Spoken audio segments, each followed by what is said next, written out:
what right now with Iowa behind us would be like your dream hunt? I think Canada is on the radar, like in Alberta, and I would do like a muley whitetail. Well, I mean, if that's it, then I think we should make that happen. I think. Well, the other thing is it's about $10,000. That's just money.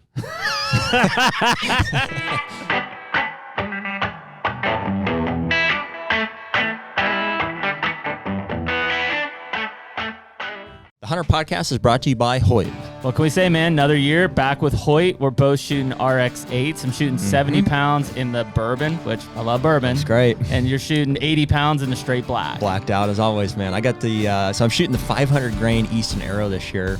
And at 80 pounds, I'm flinging that thing at like 300 feet per second. I mean, it's deadly. Put a water buffalo in front of me and he's done. I mean, we shot it earlier. You literally put an arrow through a brand new target, like never been shot before. I know. So one other thing that Hoyt is doing this year is they're making all their own strings in-house. And so the quality is top notch and it just really is something that is setting them apart from their competitors. Well, what we always try to do when we go to our bow shop, Ultimate Outdoors, is we try to shoot other bows just to make sure that we are really giving everybody a fair chance. Sure. The reality is it's a no-brainer. Hoyt, it stands above all of them every single time. Definitely. And so right now you can use code HUNTR, HUNTR, for 20% off any apparel on the Hoyt website. And as always, get serious, get Hoyt.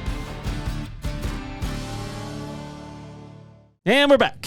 Hey, HUNTR Podcast, episode 236. Question. That's right. I am 236. That's right. 236. 236, yeah. I feel like we didn't do one last week, right? We didn't film one last week. We did a podcast. You were in Vegas. That's right. This time of year, just my brain's cooked I know. for like another, really even through February, maybe in the first part of March. That's what Nick and I were talking about. It's like January, I don't want to promote how depressing it is because you try to just look the other way and power through it, know, but it is. January is a tough month, especially coming off the high of deer season. It's like, because, ramping up in October, we're amped and anticipation's at an all-time high. And then it's like you're riding a roller coaster all the way through. And you and I think both ran out of deer to hunt. Yeah. Somewhere in December, if not before that. Yeah. So we kind of just, it was like a raringness to go, but nothing. You just kind of like fizzled out there, and then you find yourself in January like burnout and on the other end of it, and well, I mean, looking for direction. Yeah, no, I mean I think that's a great point. Yeah, because I mean the two bucks I killed this year, I think that's the earliest I've ever killed 2 bucks, and so like afterwards it was like and really that was the first. The 4th, 5th, 6th of November. So like the 3/4 of November left, and like it was a downhill slide for me after that. Yeah, mine have gone that way pretty consistently. I think as much as I get excited about late season hunting, and it's like just you have to have such a good habitat, good thermal cover next to. Like I have the food, I have late season food. Generally, I do. I mean, I talked about my beans getting eaten out there, but regardless, it's still it's just really challenging to pull that off. So, and by then, in high pressure areas, sometimes a lot of the deer are dead too. So there weren't any deer either that or at the same time, your conservation mindset of like, hey, I'd like to get these deer through is spiking. Year. You're like, Yeah. So before we do your part, otherwise we're gonna get rolling. I will. Here we go. It's just us, anyways. Hey. Thank you guys for being here. We appreciate everybody listening. Sincerely, it means a lot to Jeremy and I that you guys tune in every week. We drop these every Tuesday nights at 6 p.m. Eastern Time on YouTube, Spotify, and Apple Podcasts. You can give us a like, a follow, or subscribe on any one of those. I should give you a notification, whenever these episodes drop. If you've written us on the Instagram, just drop the Instagram, Instagram DM or website. Those are the two. We have a website form there and stuff. We check both of those fairly consistently. Crazy enough, I feel like I'm struggling a bit, and I probably travel and lack of tree stand time to just sit there and like answer them.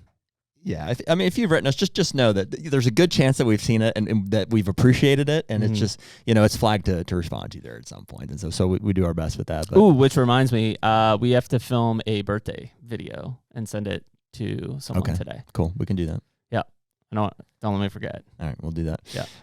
We also have some merch on the website. We got you see Jeremy and I rocking water bottles, hats, hoodies, stuff that we put some effort into early on, and we think they're pretty cool. So a lot of you guys have bought that stuff. We appreciate that. Nick does too. That's how he gets paid in a large part. So yeah, for that. And other words. Here we go.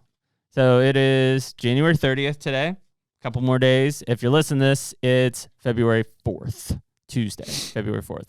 Which, by the way, anyone in the tri-state Pennsylvania area, if you're going to be at Great American Outdoor Show on Thursday, the 6th, we will be there. Yeah. Walking around. That's the plan, right? You drive out Thursday morning. Yep. And back Thursday night. Yeah, it's like 2.5 hours. All right. Yep. So just head out for the day. We'll be walking around, checking out booths. I think there's a few people. I don't know if Jeremy and Better Backstrap are going to be there. I want to say he is. I can't remember. But there's a few people we're just going to go hang out with, see what's out there, walk around. I know Renda will be there. Just if I run through the list in my head. Yeah. We talked to her recently. The DeQuistas also are going to be there with Lone Wolf. I don't know if Andre will, but yeah, Cody will be there. For a day. They'll have a booth there the whole week, I'm pretty sure. Jared Schaffler and the guys are always there. Schaffler. Whitetail good for a bush latte. And I'm sure there's a handful that we're missing. But yeah, that's a big show. Yeah, it's a long one Huge. too. It's like a whole week long. So yeah, 9 days. Yeah, that's tough. I don't know if Rendell's gonna be there. The guys that have That's to stick it his out job. the whole time. That's a jaunt. I know, man. Yeah, and it's also like the Black Plague runs through there pretty hard. You think so? Oh yeah. Yeah. Dude, I was patting myself on the back the other day. ATA is generally just like the cesspool of everybody. Everybody is sick. Yeah. And I got sick this year. You were sick, and I was with you the whole time, and we rode the car, and I never got it. Yeah, I went into it feeling like something's there. I'm not real sure. And I came out of it like, it wasn't good. Yeah. And it wasn't like a bad, I was tired, just fucking exhausted. Yeah. Could have just been everything else too. Yeah. I came out of Vegas last week, crystal clear. Yeah. Well, it's because you just had it. Yeah. Yeah. Immune system one of them's going to get you. And I've skirted, I didn't go to Vegas, but so hopefully, and the great outdoor, you just got to be careful about shaking too many hands and kissing too many babies. You know what I mean? Too many babies. Just got to shove some of that farm shit that's left over from the farm show up your nose, just so just rub your hands in some dirt first. You'll be all right. Yeah. No, I'm looking forward to that. That'll be fun. So, yeah. So we're doubling up on pods, I guess, today, so we can make time next Thursday to run and do some of that. Yeah, so if you see us, say hi, grab us. Yeah, please do grab us. People write us all the time afterwards, and they're like, "Oh, I saw you talking to so-and-so." I'm like, doesn't matter. Yeah, dude, just come grab us. It doesn't matter. If you see us walking around, just grab us. Yeah. Anyways, it's February. So effectively, and maybe there's a few down south, season's over. It's done everywhere, including Ohio, which seems like it goes forever. Yeah. Well, that will have, I guess, been this past Sunday when this airs. So. And which is a little early. I think a week. That's maybe one of the earlier. Usually, it's like the 7th or the 9th, I think. Wow. Yeah. So it runs late. It's got to be one of the latest. Second. Yeah. And we were just talking about it even this morning. Like, most of the bucks are dropped already there. I know. Which seems early? Question mark.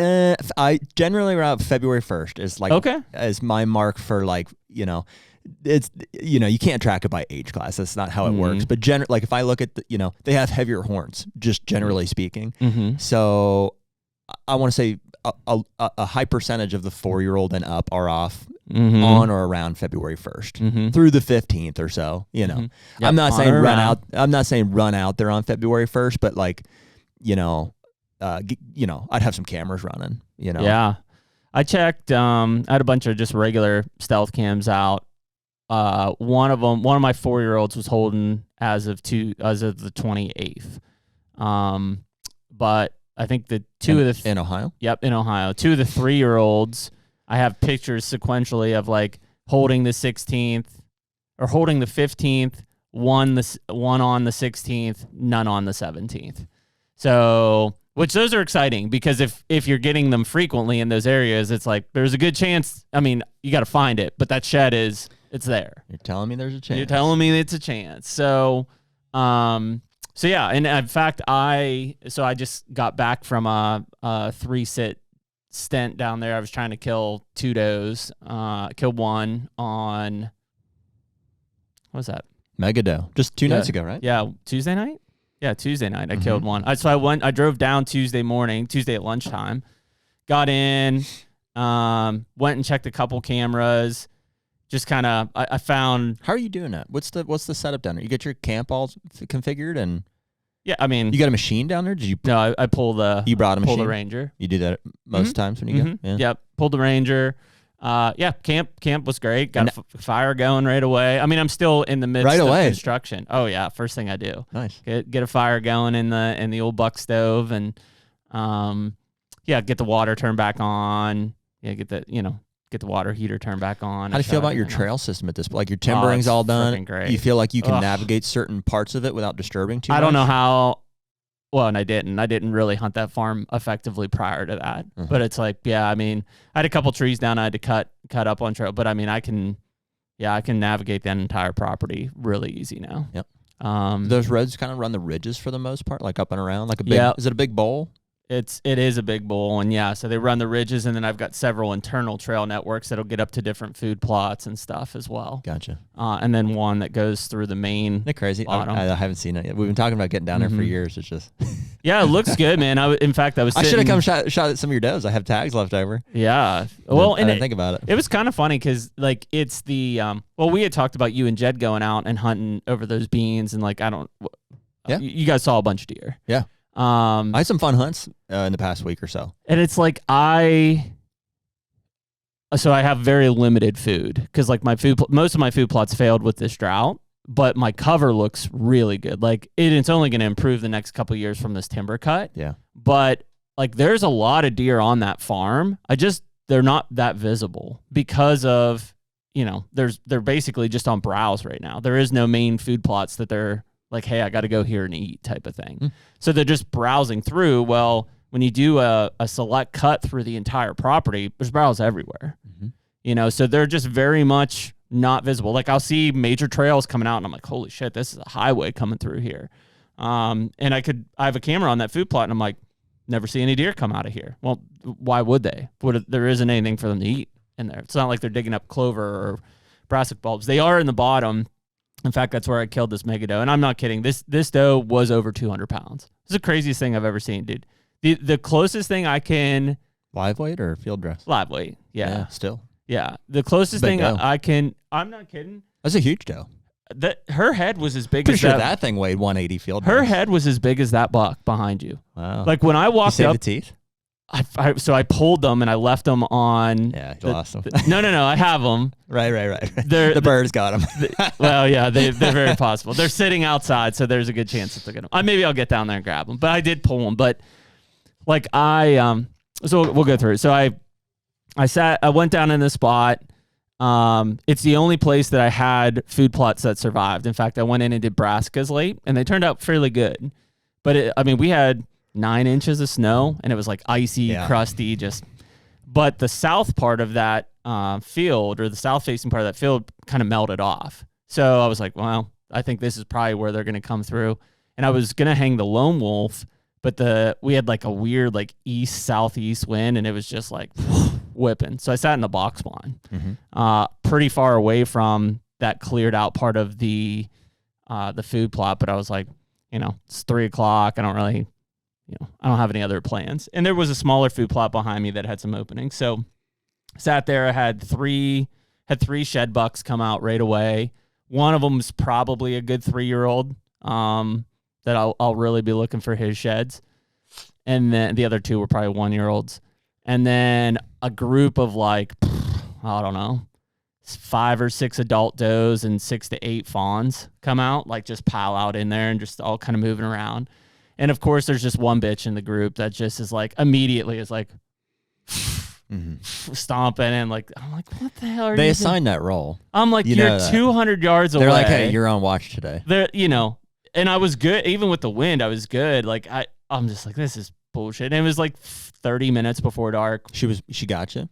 No, she got. I had gone through there because I went up to feed another feeder. Yep. And I think that just that disturbance, she's like, this isn't normal. Like, she got your trail? Yeah, I got the trail of my. They don't like that. Yeah, just wasn't it. So I'm watching, and like a fawn ends up coming down to me and was feeding on some brassica leaves. And they're just looking like, why would you do that? You're committing suicide. There's a blind right there. There's a hunter in it.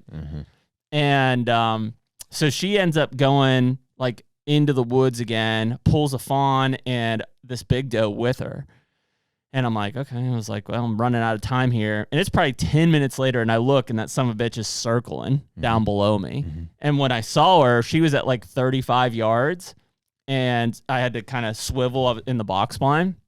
So I swivel, and I get there, I get into full draw, and she's just through that window, that vertical window, so fast. Fawn behind her, but then I see this other doe coming through, and I did double take at first because I'm like, shit, that's a big deer. And I'm like, no, that's that doe. I binoed her the whole way in. And she ended up coming in. She came in at like 28 yards and it was 1/4 And I'm in a hawk. So I've got that vertical window. And so it's as they're moving through from left to right, like there isn't a lot of room there. And so she's 1/4 hard and she starts to turn. And right when she starts to turn, I just tuck it on her shoulder and just zip it. And I mean, I knew it was clean past her. I mean, and she took off running. I saw her stop, and then I kind of lost her. And I guess part of this story too is like she was so much bigger than the doe that was blowing the whole time. Yet that other one was like clearly the boss doe. And it seems weird. Like, you think in a hierarchy standpoint, it's like that doe would kick this doe's ass. Yeah. And I don't know. Like it was kind of odd. And I think those older deer just don't take the younger ones as seriously. Well, that's what I think it was. Not only that, but they're like, hey, it's work to be on alert all the time. So like you guys you got it. All you 4-year-old does and stuff. Like, yeah. Yeah, I'm sure this doe was probably ancient. In fact, I did check the jawbone before I pulled those. And I mean, it was like she older than 5 for sure. And so I think I gave it 30 more minutes because I was going to shoot another one if I could. And it started getting dark. I'm like, yeah. You don't care, right? You'd shoot anything that's... Yeah, I don't give a shit. Yeah. Just not a shed buck. Sure. And so I get down, I go over, and I'm really like, I see the tracks. Fortunately, it's like a combination of snow and like blocky snow and mud, but like I can't find any blood. And my arrow is like just past, and like it definitely has guts on it, but like the veins and stuff are like just torched with blood. So I'm like, okay, like it did what I thought. She was 1/4. I figured it was like single lung, liver, guts. That was my thought. Dead deer, right? I went to where I basically kind of followed to where I last saw her, and like, I mean, not good blood trailing at all. Like, fortunately, where she stopped, I found like 2 or 3 drops, and I marked it, and I was like, well, I'm just gonna go back to the cabin. Snow on the ground? It like blocky, so it'd be like snow and then mud and open, snow and then mud and there's no everything she went up into is all south facing, so no snow at all. And so I go back to the cabin, eat, just kind of hang out. I think I gave her 3 hours, so I shot her at 5:50, and I think I went back out at 8:50 or 8:30, something like that. Got on the trail, like, I mean, struggle track job, which I love deer tracking, but there was several points and frustrations. In fact, I was probably 150 yards in, and I lost blood, and somehow, and I wasn't looking at my app, but somehow I got back on the blood trail and I followed it back down. Like I thought she double backed on me. And then I realized I'm like, fucking idiot. You're on this trail. You're on the same blood trail. Yeah. So I went back up and fortunately found like 2 drops, like going in direction basically around it's like a knob. And I'm just walking. I found like the most blood I ever found besides where she was like 5 or 6 drops together. And you could tell like some of it was bright red, like lung blood. Some of it was like darker, like a liver. And then I think I told you I was like maybe 250 in, give or take. And I like look up and there she is just like laying there. I'm like, like it was, the success was as much in the track job as it was like killing the doe. Yeah. You think she died pretty quickly? Or yeah, she was really stiff. Yeah, I would say within, maybe not instantly, but probably within, it looked like maybe she had one bed that she kind of rolled out of. Yeah. I'd say probably within an hour, you know? And I mean, dude, the shot, like what was crazy is like the entry hole was like, I mean, it was like it looked like the top of that. Yeah, that's circle. what I was going to ask you. Yeah. And definitely the exit was plugged by guts. You know, it was back. And I get single lung. Liver was absolutely mangled. And then through the guts. Yeah, I was trying to make sense of your like weak blood trail. It's like, I mean, there's things that are out of your control. Like it doesn't matter if you throw a hatchet through them. If the shoulder's covering one hole and guts are plugging the other, it's like they're bleeding. It just isn't gonna hit. It's not gonna drop on the ground. Yeah, it was. And again, I was in a 5 foot. Because I saw your entry. It was close to the shoulder, right? Because you was quartering away, quartering 2, so you were tucked in there, which is where you want to be. Yep, and I was on a 5 foot platform on that box blind, so it wasn't eye level, but I'm not up that high, and so I actually was a smidge low on the shot. Like it, it wasn't like I hit her high and it came down. Like, I mean, it was straight through, kind of even on the even kill. But yeah, I mean, it was great. But so I get up to her, and like first instinct, I'm like, holy shit, that is a giant doe. Then part of me was like, boy, I really hope there's not, nubs or bases on this thing. And there wasn't. Like, it just was an absolute keep checking mammoth looking doe. Like I just sat there for 10 minutes and I'm like, holy shit, like look at the head on this thing. Like I mean, kill a bunch of does. I saw your picture. Yeah, she was a monster. Mega doe, as we say. Mega doe, yeah. Obi-Wan Kenobi. And so dragged her down, did some pictures and stuff, got her out. When you say dragged her? I basically kicked her down the hill. Oh, you didn't drive the machine up there? No, I was actually on public when I found her. Oh, really? She ran from my property up into the public, and I was only 40 yards from the line, so I just drug her down, and I have a trail right there, so I just drug her down on the trail. It was all downhill. It was easy. Yeah. You got her? I gutted her down at the bottom. Yeah. Just get her up on an angle a little bit, so let the gravity Everybody's pull. got a different process. I was just curious. And then what was I going to say? So I did that. Oh, so, the biologist in me is like, okay, curious about the fetus, right? Like what's going on. So only one. The other, I don't know, again, biologist, not great at anatomy. The other casing tube, it was empty. Like it was full of fluid, but no fawn in it. So I assume miscarried it. Maybe it just never developed. I'm not sure. Right. The other one had, unfortunately, fortunately, whatever you want to look at, like had one of the biggest fawn fetuses I've ever seen from killing a deer. Ugh. Like I've done it in February or March, like from road kills and stuff, and like that's a different ball game. Or even like necropsies in the pens when we were working there, but like it was as big as your phone, probably. Yeah. Which makes sense because I mean at that point you're talking about, some of these being damn near 90 days. That's half the gestation period. So, it again, I'm more of the biologist side of that. So to me, it's neat to see. It's neat to see on that angle, but also it's like I don't like killing does that late for that reason either. It's a bummer. You can't help but feel like I killed a fetus. Yeah, well, and there you definitely is that feeling. Yeah, and I mean, in the grand scheme of things, like I shot that doe, one because I needed some more meat, but two because like I need to kill deer off that property. There are too many, so like I'm not as torn where I'm like, well, I took a fawn off the ground as well. That doesn't bother me. In some of my, like in Kentucky, if I would shoot a doe and it was that situation, then I'm like, shit, like I needed that fawn to survive. Like I'd rather, kill a doe early when her fawns are able to survive on their own, already born in whatever, 3, 4, 5, 6 months, and take her off. I mean, it is what it is. If you remove the emotion from it, it's just, yeah, you can't control it either. It's like, if that doe didn't have one, then another doe would have two. Absolutely. Or, you can't really. Yeah, and I mean, there are other options. Like you could kill button buck. You could kill a doe fawn, which, may have been bred, but may not have been bred. Which begs the question, though. I mean, if you're concerned about that, then why are you shooting one to begin with? Unless it's for meat, then yeah, okay. I guess, yeah, you want to give it some consideration. Sure. Yeah, and again, if you're worried about like, not having I don't think a that's lot of common, deer. though. I don't think that most people are worried about the deer numbers. Generally, in most cases, they're plentiful. Yeah, I would agree. Yeah, and in the places that they're not, like, my Kentucky, there's very rare opportunity besides with a bow and during the season that I can kill one. Like with a gun, you can't kill them there at all. It's been interesting to see in Illinois, I guess twofold.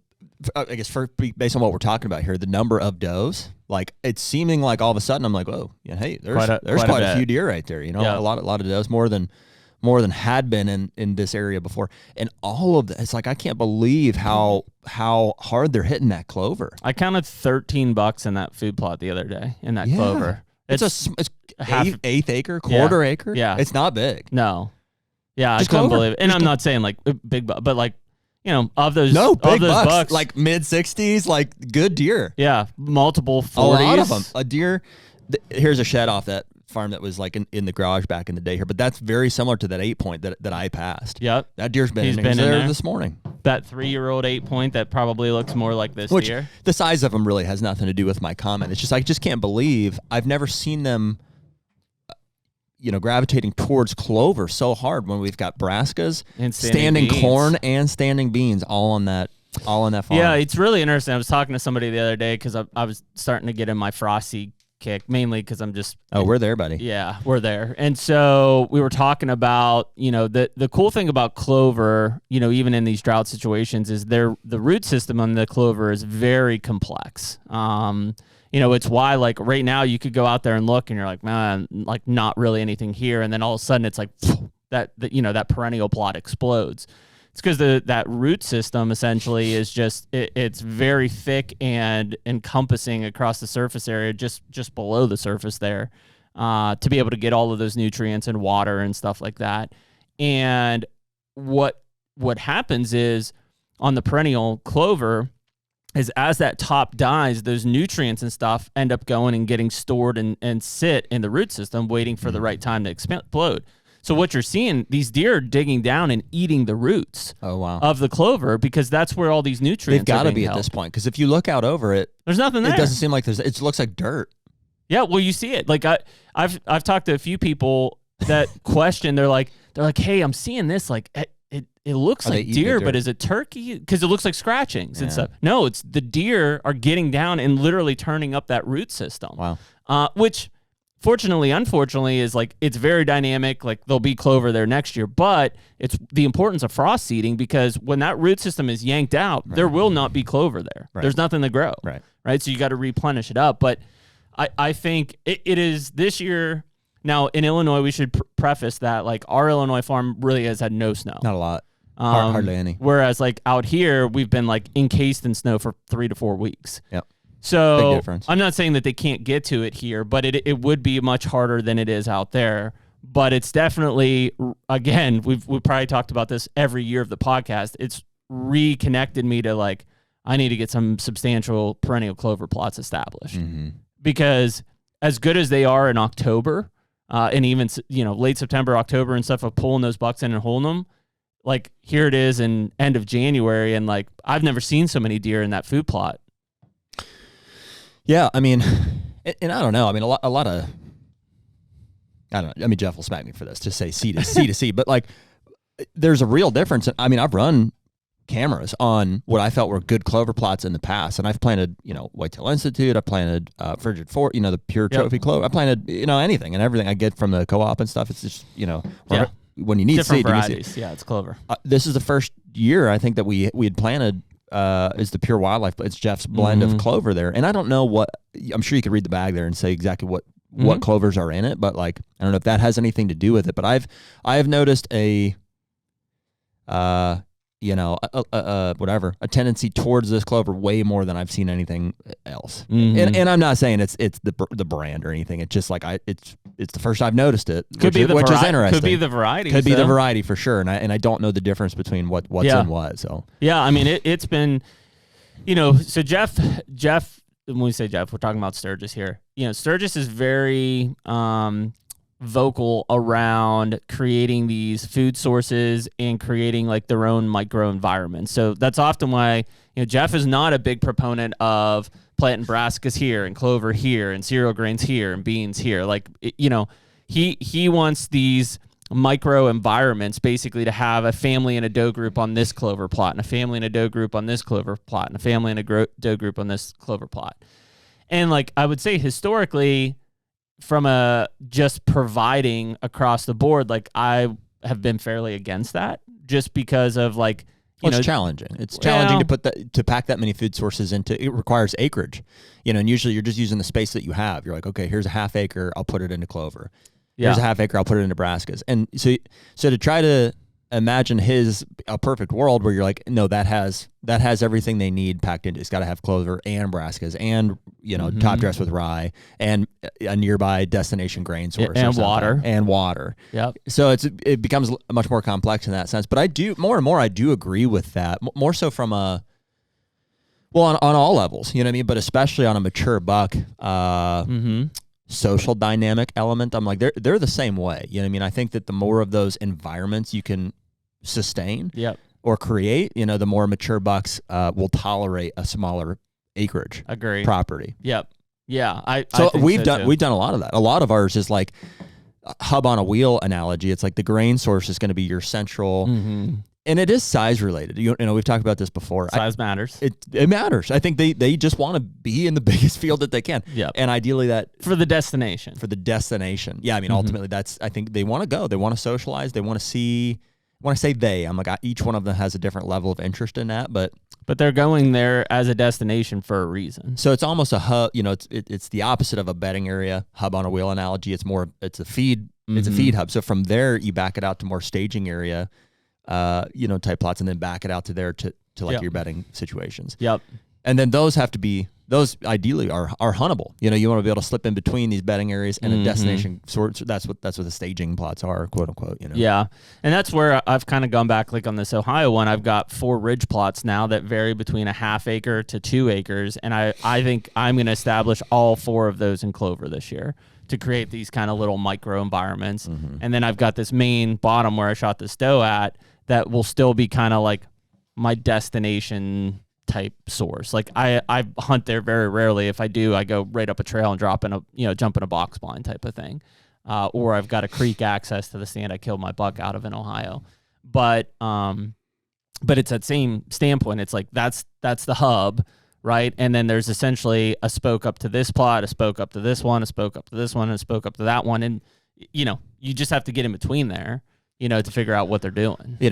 In theory, yes. I mean, that is and I still believe that, but if I look at literally what's happening on that Illinois farm, they're not going to our destination plot. Not at all. They're going to another cut ag field. You know what I mean? Seemingly, or in that direction. Seems like it. And they have done that ever since we've had the farm, and so we have 2 of the 3 figured out. We know where they're bedding and we know where they're staging, but they're just not coming to our destination source for whatever. And that's fine. As long as we can hold them, because that destination source becomes very critical in the holding component of the deer. Well, that's what is a little confusing is you'd think that there's I don't know where they're going. You don't know. Something else seems to be sustaining them, and they seem to be comfortable with like living on us and staging out of us. And then whether that's like residual. Yeah. Cause I mean, we're talking thousands of acres of commercial crops around us. Yeah. Residual. And it does make you wonder, like when the situation isn't dire, like it's not, -10 and, 8 inches of snow. Yeah, like, is it more about the size and location of the destination than it is what is actually in it from a feeding standpoint? I think so. Yeah. I mean, I would say, again, there's been some cold snaps, obviously, in West Central Illinois, but the snow has been non-existent, and these deer just don't seem stressed. In fact, they don't. We just got done talking about the majority of our deer have all dropped in Ohio. They're all still holding in Illinois. All still holding. All of them. All of them. Yeah. And it's not like we see them out chasing doe fawns and stuff like that. They're just not stressed. No, they don't seem like. You just see a picture of them, you're like, they look fine. They look fine. They're just chilling. They're just eating clover. $13 They're bachelor grouped up. Yeah, they're just saying. And when they move out, then a group of 10 does and fawns just moves in and eats. And like, yeah, they don't seem stressed. They don't seem like, it's not like, oh, there's one that shed or this one shed. They're all holding. Yeah, and I mean, I assume like if they would have got 12 or 14 inches of snow and it been on the ground we probably would have seen some sheds start dropping. Just not that way now. And potentially some pushing toward. I think I want to believe had we seen that, we would have seen more usage on our standard corn grains. Well, because it would have been harder to access the clover and the roots. Yeah, they just never got forced onto it. And I think out there too, there's a lot of that. whether it's autumn olive or I don't know what that brushy stuff is that's out there, but it held its leaves clear through. It's that like Japanese honeysuckle and stuff. Yeah. Holds its leaves clear through like December. And I'm like, man, I think they eat that stuff until the day it's gone, you know, and if it doesn't fall off, then they never come out. Yeah. Yeah, and I mean, I think, so great case in point. And like, if I look at Kentucky, which historically doesn't get a lot of snow, they've been mirrored what we have, like 7-8 inches of snow encased for like the last 4 weeks, and they've been crushing my beans out there. Yeah. Like just absolutely murdering them. Whereas my alfalfa and clover, like ghost towns. Because I think it just is so much more energy to dig down in to find that, where they're just, those beans are sitting a foot to 2 feet above the snow line. And they're just walking through and eating them. Yeah. So yeah, I mean and again, you can't predict that. Like we don't, like we would have never known like, hey, we're going to have all this in Kentucky, Pennsylvania, Ohio, and like Illinois is not going to have any snow whatsoever. Well, no, but you got to plant accordingly for worst case scenario, right? You know, and if you have beans left over at the end of then fine, you know, exactly. And it was at least you had them just in case. Yep, agree. HUNTR Podcast is brought to you by Deer Grow. Man, we've been using Deer Grow products for a long time. The Plot Start and Plot Boost, more recently Plot Till. Now we've got 3 new liquid fertilizers that have been put in the mix that will cover everything we could want for a food plot program. It's huge, man. The more food plotting we do, it's like, man, the liquids just make sense. Like whether it's herbicides or the Plot Start and Plot Boost, and now the fertilizers getting mixed in. It's like, man, I can combine all of those in certain cases and do less passes for more results. I mean, it's all about efficiency. I mean, like you said, less passes. If you're out there treating your beans with glyphosate in the summertime, you can mix in this fertilizer, do that all at once. You have the boost in there that helps the metabolism. It's all about efficiency when we're talking about food plots. And really the big difference on these liquid fertilizers is you're bypassing some of these soil limitations, pH limitations, the soil type. In a lot of cases, we talk about dry fertilizers only being available for 17% of what you put down in the first year. These liquid fertilizers straight into the plant are 90% available in the first year. Huge difference in what you're going to see in growth. It's huge. And so right now you can use code HUNTR15 for 15% off any of the Deer Grow products on their website. And as always, better food plots, bigger deer. Yeah, it's kind of wild when you start to get into those discussions, because it's the ones I keep coming back to. I'm like, man, like we've been doing food plotting for how long and how many acres, and like every year I still wrestle with decisions around it of like, what should I plant here? Did this work out? You know, and every year it's different, whether it's acorns or weather or whatever. Something happens that makes you second guess what you're doing. Yeah. Well, I mean, at the end of the day, you're just trying to maximize utility from the deer and huntability. Correct. On all of them. You know what I mean? You want to have the option to, you know, and there's different philosophies around how and when to hunt different types of food sources. Like some people never hunt their destination food source, you know, maybe you only go and hunt it, you know, from afar with a box blind type of a thing. And so your strategy has a big part of it. That's why how different people set up different properties, I think, is so interesting. I love, like, if you can get your hands on somebody's a plan, like whether they've drawn it out or they just talk, you know, you can talk through it. And it's like, it's really interesting to hear why somebody's going to set up. And they're like, well, that's because I hunt it like this. And I'm like, oh, well, that's interesting. I would never do that. That's not how I would do it. So I wouldn't plant. But I see your point in a lot of cases, you know. You know, one thing that stands out to me that I think that I like just, and who knows, this next year will change my mind probably, but like I feel like I've learned about deer this year is, at least in Illinois, but you know, I shouldn't even say I learned things about deer, because it's like everywhere is different. Every deer is different. But like I observed more than a few times, and I should say specifically in Illinois, usage of the lower third of open fields. And I mean, I guess I can make 2 examples, but especially our middle field, that main one there. I'm like, to look at it, you're like, well, they're using the tree line or they're walking the ridge. It's an 8-acre field too. 9 times out of 10, it was the lower third. They cut right across there. They just felt the safest there. Yeah. They just felt the safest. The other is on the neighboring property where some of that 4-year-old got shot a couple of years ago. Same thing. Yeah, that's how they use that. It's the lower third. They walk across that, and that's where they're entering.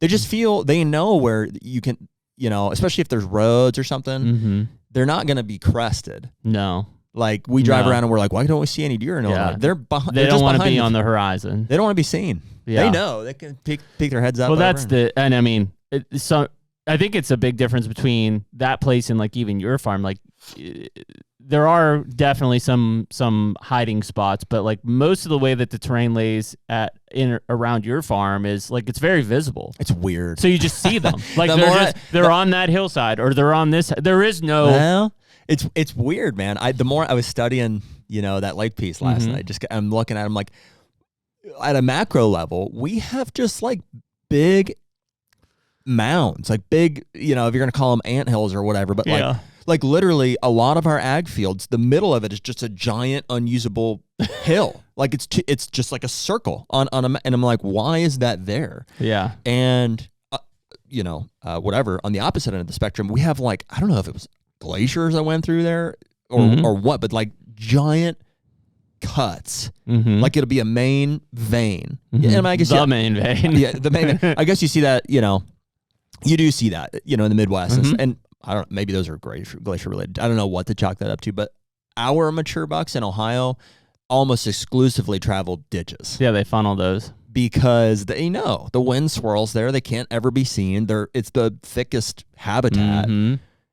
So they're extremely hard to hunt for that reason. You have to capitalize on, we call them hogbacks. It's basically a ridge that comes up out of where a ditch splits. Those are good opportunities. Or, Frank, I don't know. We're still, a lot of our access is dependent on, and this is a fun conversation because it's like every area is going to be different. Those big hills that I'm talking about, sometimes you just have to and it's so open on the other side of that. It's like you almost have to use it to your advantage. I'm like, okay, I'm just going to walk the back side of this hill and pop around it. But it's like you're cutting off one half of the farm at a time. Yeah. Yeah. Just because you're open on it.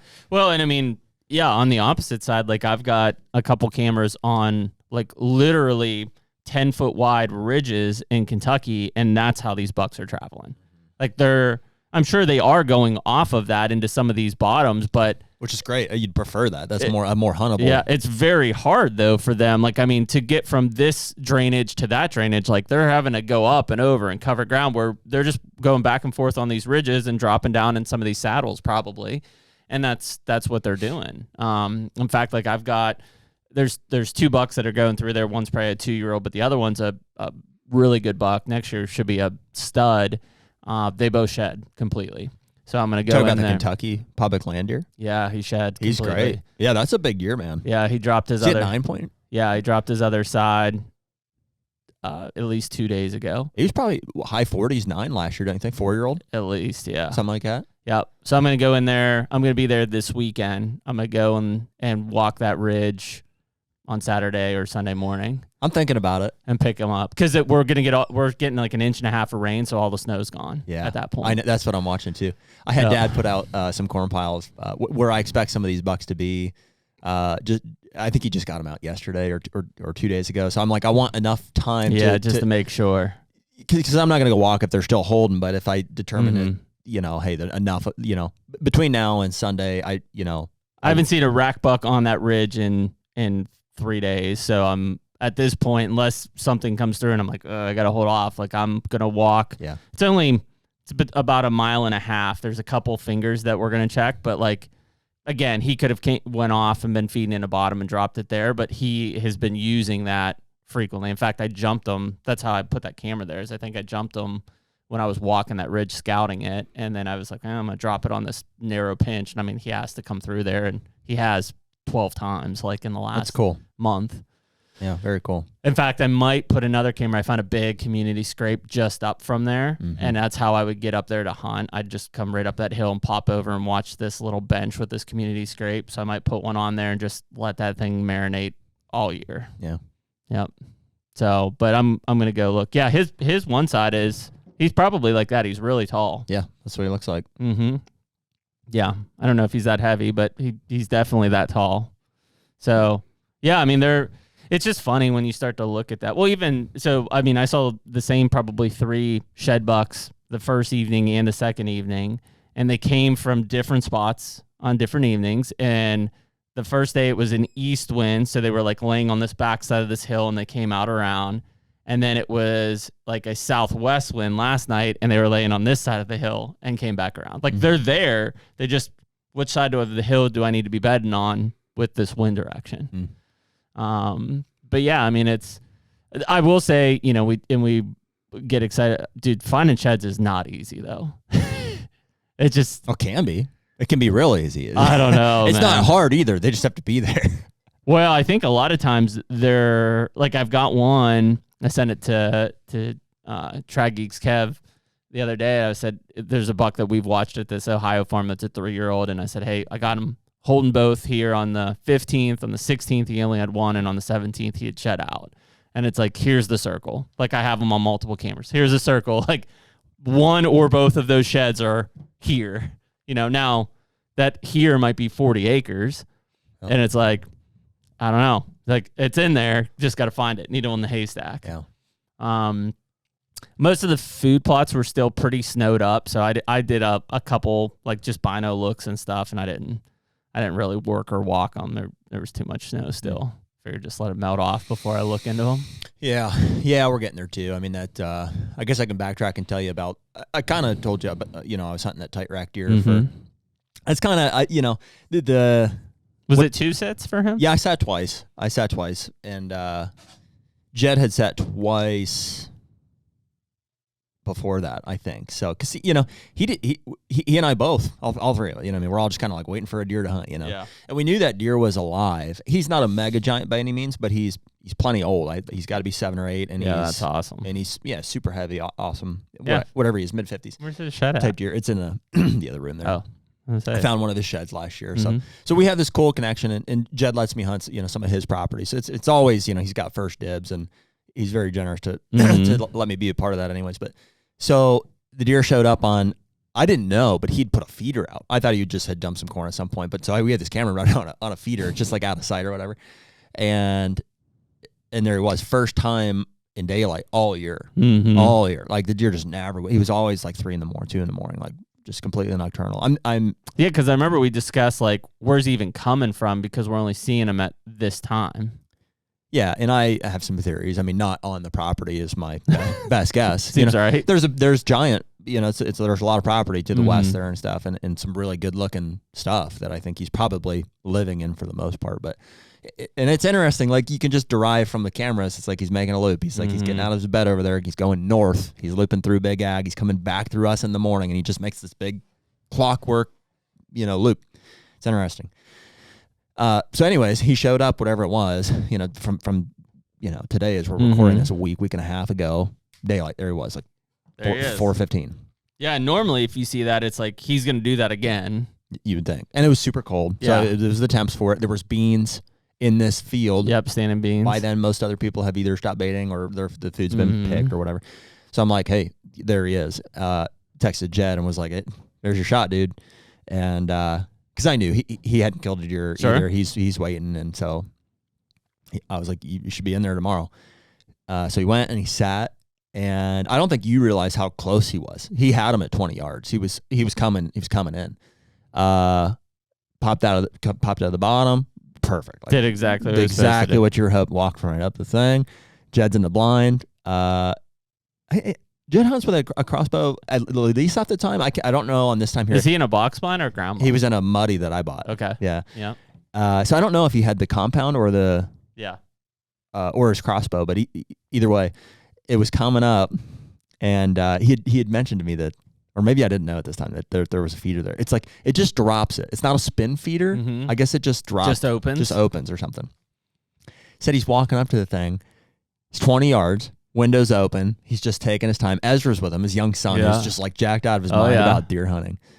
And the frickin' thing opens and drops corn, and it boogers him, and he runs off and runs out of the field and blew it. That was it for the night. And he's like, oh. And so he calls me and fills me in on the story. I'm like, well, that was probably it, dude. I don't know. But I guess, maybe give it a try tomorrow. Wind's still good or whatever. It's just, it could have been worse, I guess.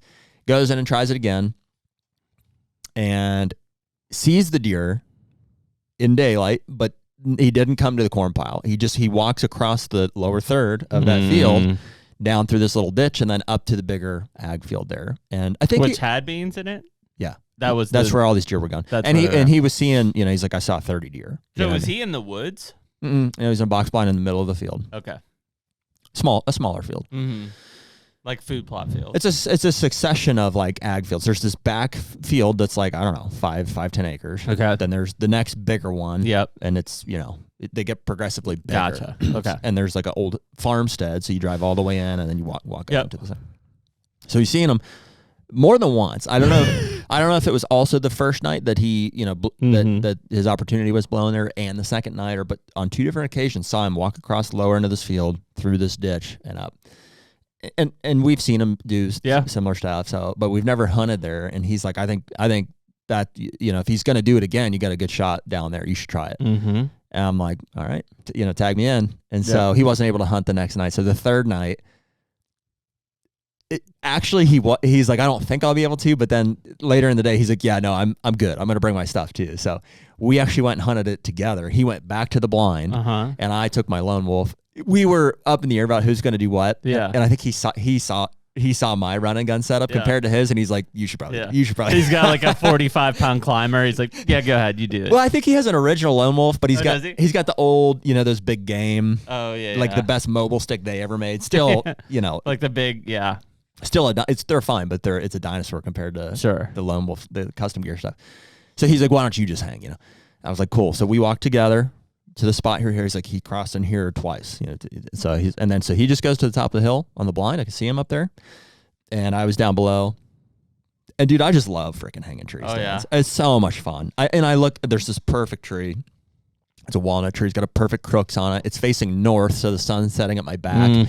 I got a northwest wind, so it's perfect. He's gonna pop up over this hill, drop right down into this ditch, and I got all these trails converging right in front. It's snow covered. I got like whatever 8 inches of snow. I mean, we're buried. And hung the set, got in there clean, settled in.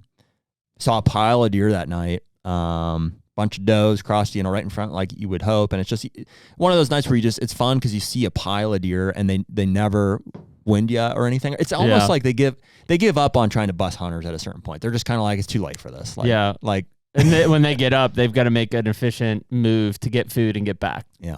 So we saw, like I said, 30 some deer. Wow. I saw several 3 or 4 year old bucks, out of range, like up, up in the bean fields and stuff. And I saw a bunch of them at the feeder. Jed had a 3 or 4 year old half rack, half shed out bucket. I could see the deer that were right in front of him, and vice versa. We saw at least 30 deer. I mean, maybe it was 40, but not him. Just not him. Every deer but him is what it felt like. And so seems how it goes. So that was fine. I felt like that was our crack, and I was like, man, that was a lot of fun. I didn't expect to get back out. I hadn't deer hunted in, I'm almost embarrassed to say, I don't know if it was a month before, but I'm like, long. Yeah, same. I'm not, I'm just like, we know too much is the problem. Yeah. If there was a deer literally that I knew of that was like a lot, I'd be hunting them, but there wasn't one I felt like was worth time or whatever. It's tripping the trigger. So time goes on. I was like a little I don't know if I'm going to get to hunt or not anymore. So I was honestly caught off guard when you're like, I'm going to give tight rack. I was like, you're going hunting right now? Yeah, me too. It was like January 22nd or something. It's like riding a bike too, man. Like just as far as right back in it. It's not easy to go out and hang a tree stand in 10 degree, 0 degree. It was cold. Yeah. And then to pull off a successful bow hunt out of it. I mean, it's really challenging. And I just felt like it went so smooth, and we just played it perfect. And second nature. It was a lot of fun. So didn't work out of the night. We're kind of like, all right, dude. Hey, we gave it an effort. He was supposed to be prepping to seed CRP the following day. So he's like, that's that's going to probably blow it up for a while. So, I think that was our crack. And it's going to start warming up after a while. So he didn't get to do that, apparently. So I don't think it was the next day, but it was 2 days after. He's like, hey, we didn't get out to do that. If you want to give him one more crack, you might as well. And I was like, Margie and I were at church. It was Sunday. Yeah. And she was like, do you want to go? She wanted to go do something after. I was like, do you think I could maybe go back to I might have to go. Dad needs me at the farm. There was a little bit of and I was like, tell me if you don't want me to go. She's like, no, just go. I'm like, okay. So she's like, just go. You're I was already like, out the okay, door. so I'm going to go then. And she's like, yeah, it's fine. So, and she was cool about it. I'm going. I'm going. So I went and debated on, there was another spot. It seemed like the deer were kind of coming out, or I could go to the blind, or I could do the same thing. I left it standing there that night just for that. ended up hunting the same thing, and similar deal. It was just it was warming up a little bit. I saw, I would say almost equally as many deer. Did a lot of the same stuff, and just not him. I think he was just back off. The pressure was kind of off. It would, I don't know. He just was back to his thing. We haven't seen him since until last night. Last night he came back with shed one antler here so far. So, and I knew we were right at the tail. And I was like, it could be any day. So yeah. So that was that. He made it another year. It's amazing, man. Some of these deer that, they just survive. He's not a deer that you see like throughout the season, right? I feel like this year we didn't. Yeah. I feel like he was. We have in the past. Yeah. I mean, I guess you hunted him that year that you killed that 4-year-old, right? That 9-point, the one that you found on the pond dam. You were hunting tight rack, right? On the pond dam. Oh, yeah. Well, so that was at a different property. Yeah. I'm hunting this deer in McGivern. Oh, okay. Yeah. And gotcha. I've hunted it in the past. There's been some other, good deer. There's always good, like, 4-year-olds, like, anything, and deer that we, I don't know. It's funny because Jed has killed some giants. Don't get me wrong, but he's not, what's the way to say it? Like, he has no idea like about our podcast. I mean, he knows about it, but he's not like consuming management content and stuff. But he's just, they own enough property, and he's gotten progressively into it. Yeah. Over the, Well, and now with which is how he wants to hunt and is excited about it, like that's going to drive him into it more. Yeah. Well, and so however he evolved into this or developed this mindset, I mean, he very much is like, wants to grow big giant deer, which is awesome. Yeah. I mean, I couldn't ask for a better, person's, that's what you want. Place to hunt. And so so that's cool. So, and I just am following his lead on his property, what I mean? So if we see a good 4-year-old, I'm like, what do you think? He's like, probably needs another year. I'm like, another year he gets, Great. So we don't really hunt those properties that much. I didn't hunt either of them this year, except for those 2 times for that deer that we knew was super old. So.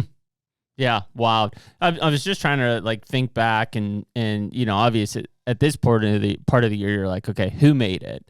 But there are a lot of deer that whether it's through the summer and or the early fall part and then disappear, but it's just because they shift their range, and then at some point, whether it's spring or summer, they shift their ranges back. It's that break point right before rut usually, where it's like they've got a rut range or a rut range that also is a winter range, and that's where they go, and you think they're dead, and then next year you're like, holy shit, there he is, he's still alive. Yeah, it's a lot of fun. I mean, the more irons you have in the fire, the better chance one is gonna work out for you. Like there's deer that like I'll forget about. It's like on a daily basis. Like the one that comes to mind is, and I haven't thought about him in a month probably. There's a 5-year-old, and who knows if I'll even have permission on that property next year. I don't know. But he, who I'm talking about? He went downhill. Like he was a good looking 4-year-old. Like, did he get shot? Yeah, I didn't really hunt him, but then as a 5-year-old, I was like, I think he's gonna look good. I think I have the aging on that right. He might be a year less. And then he trashed.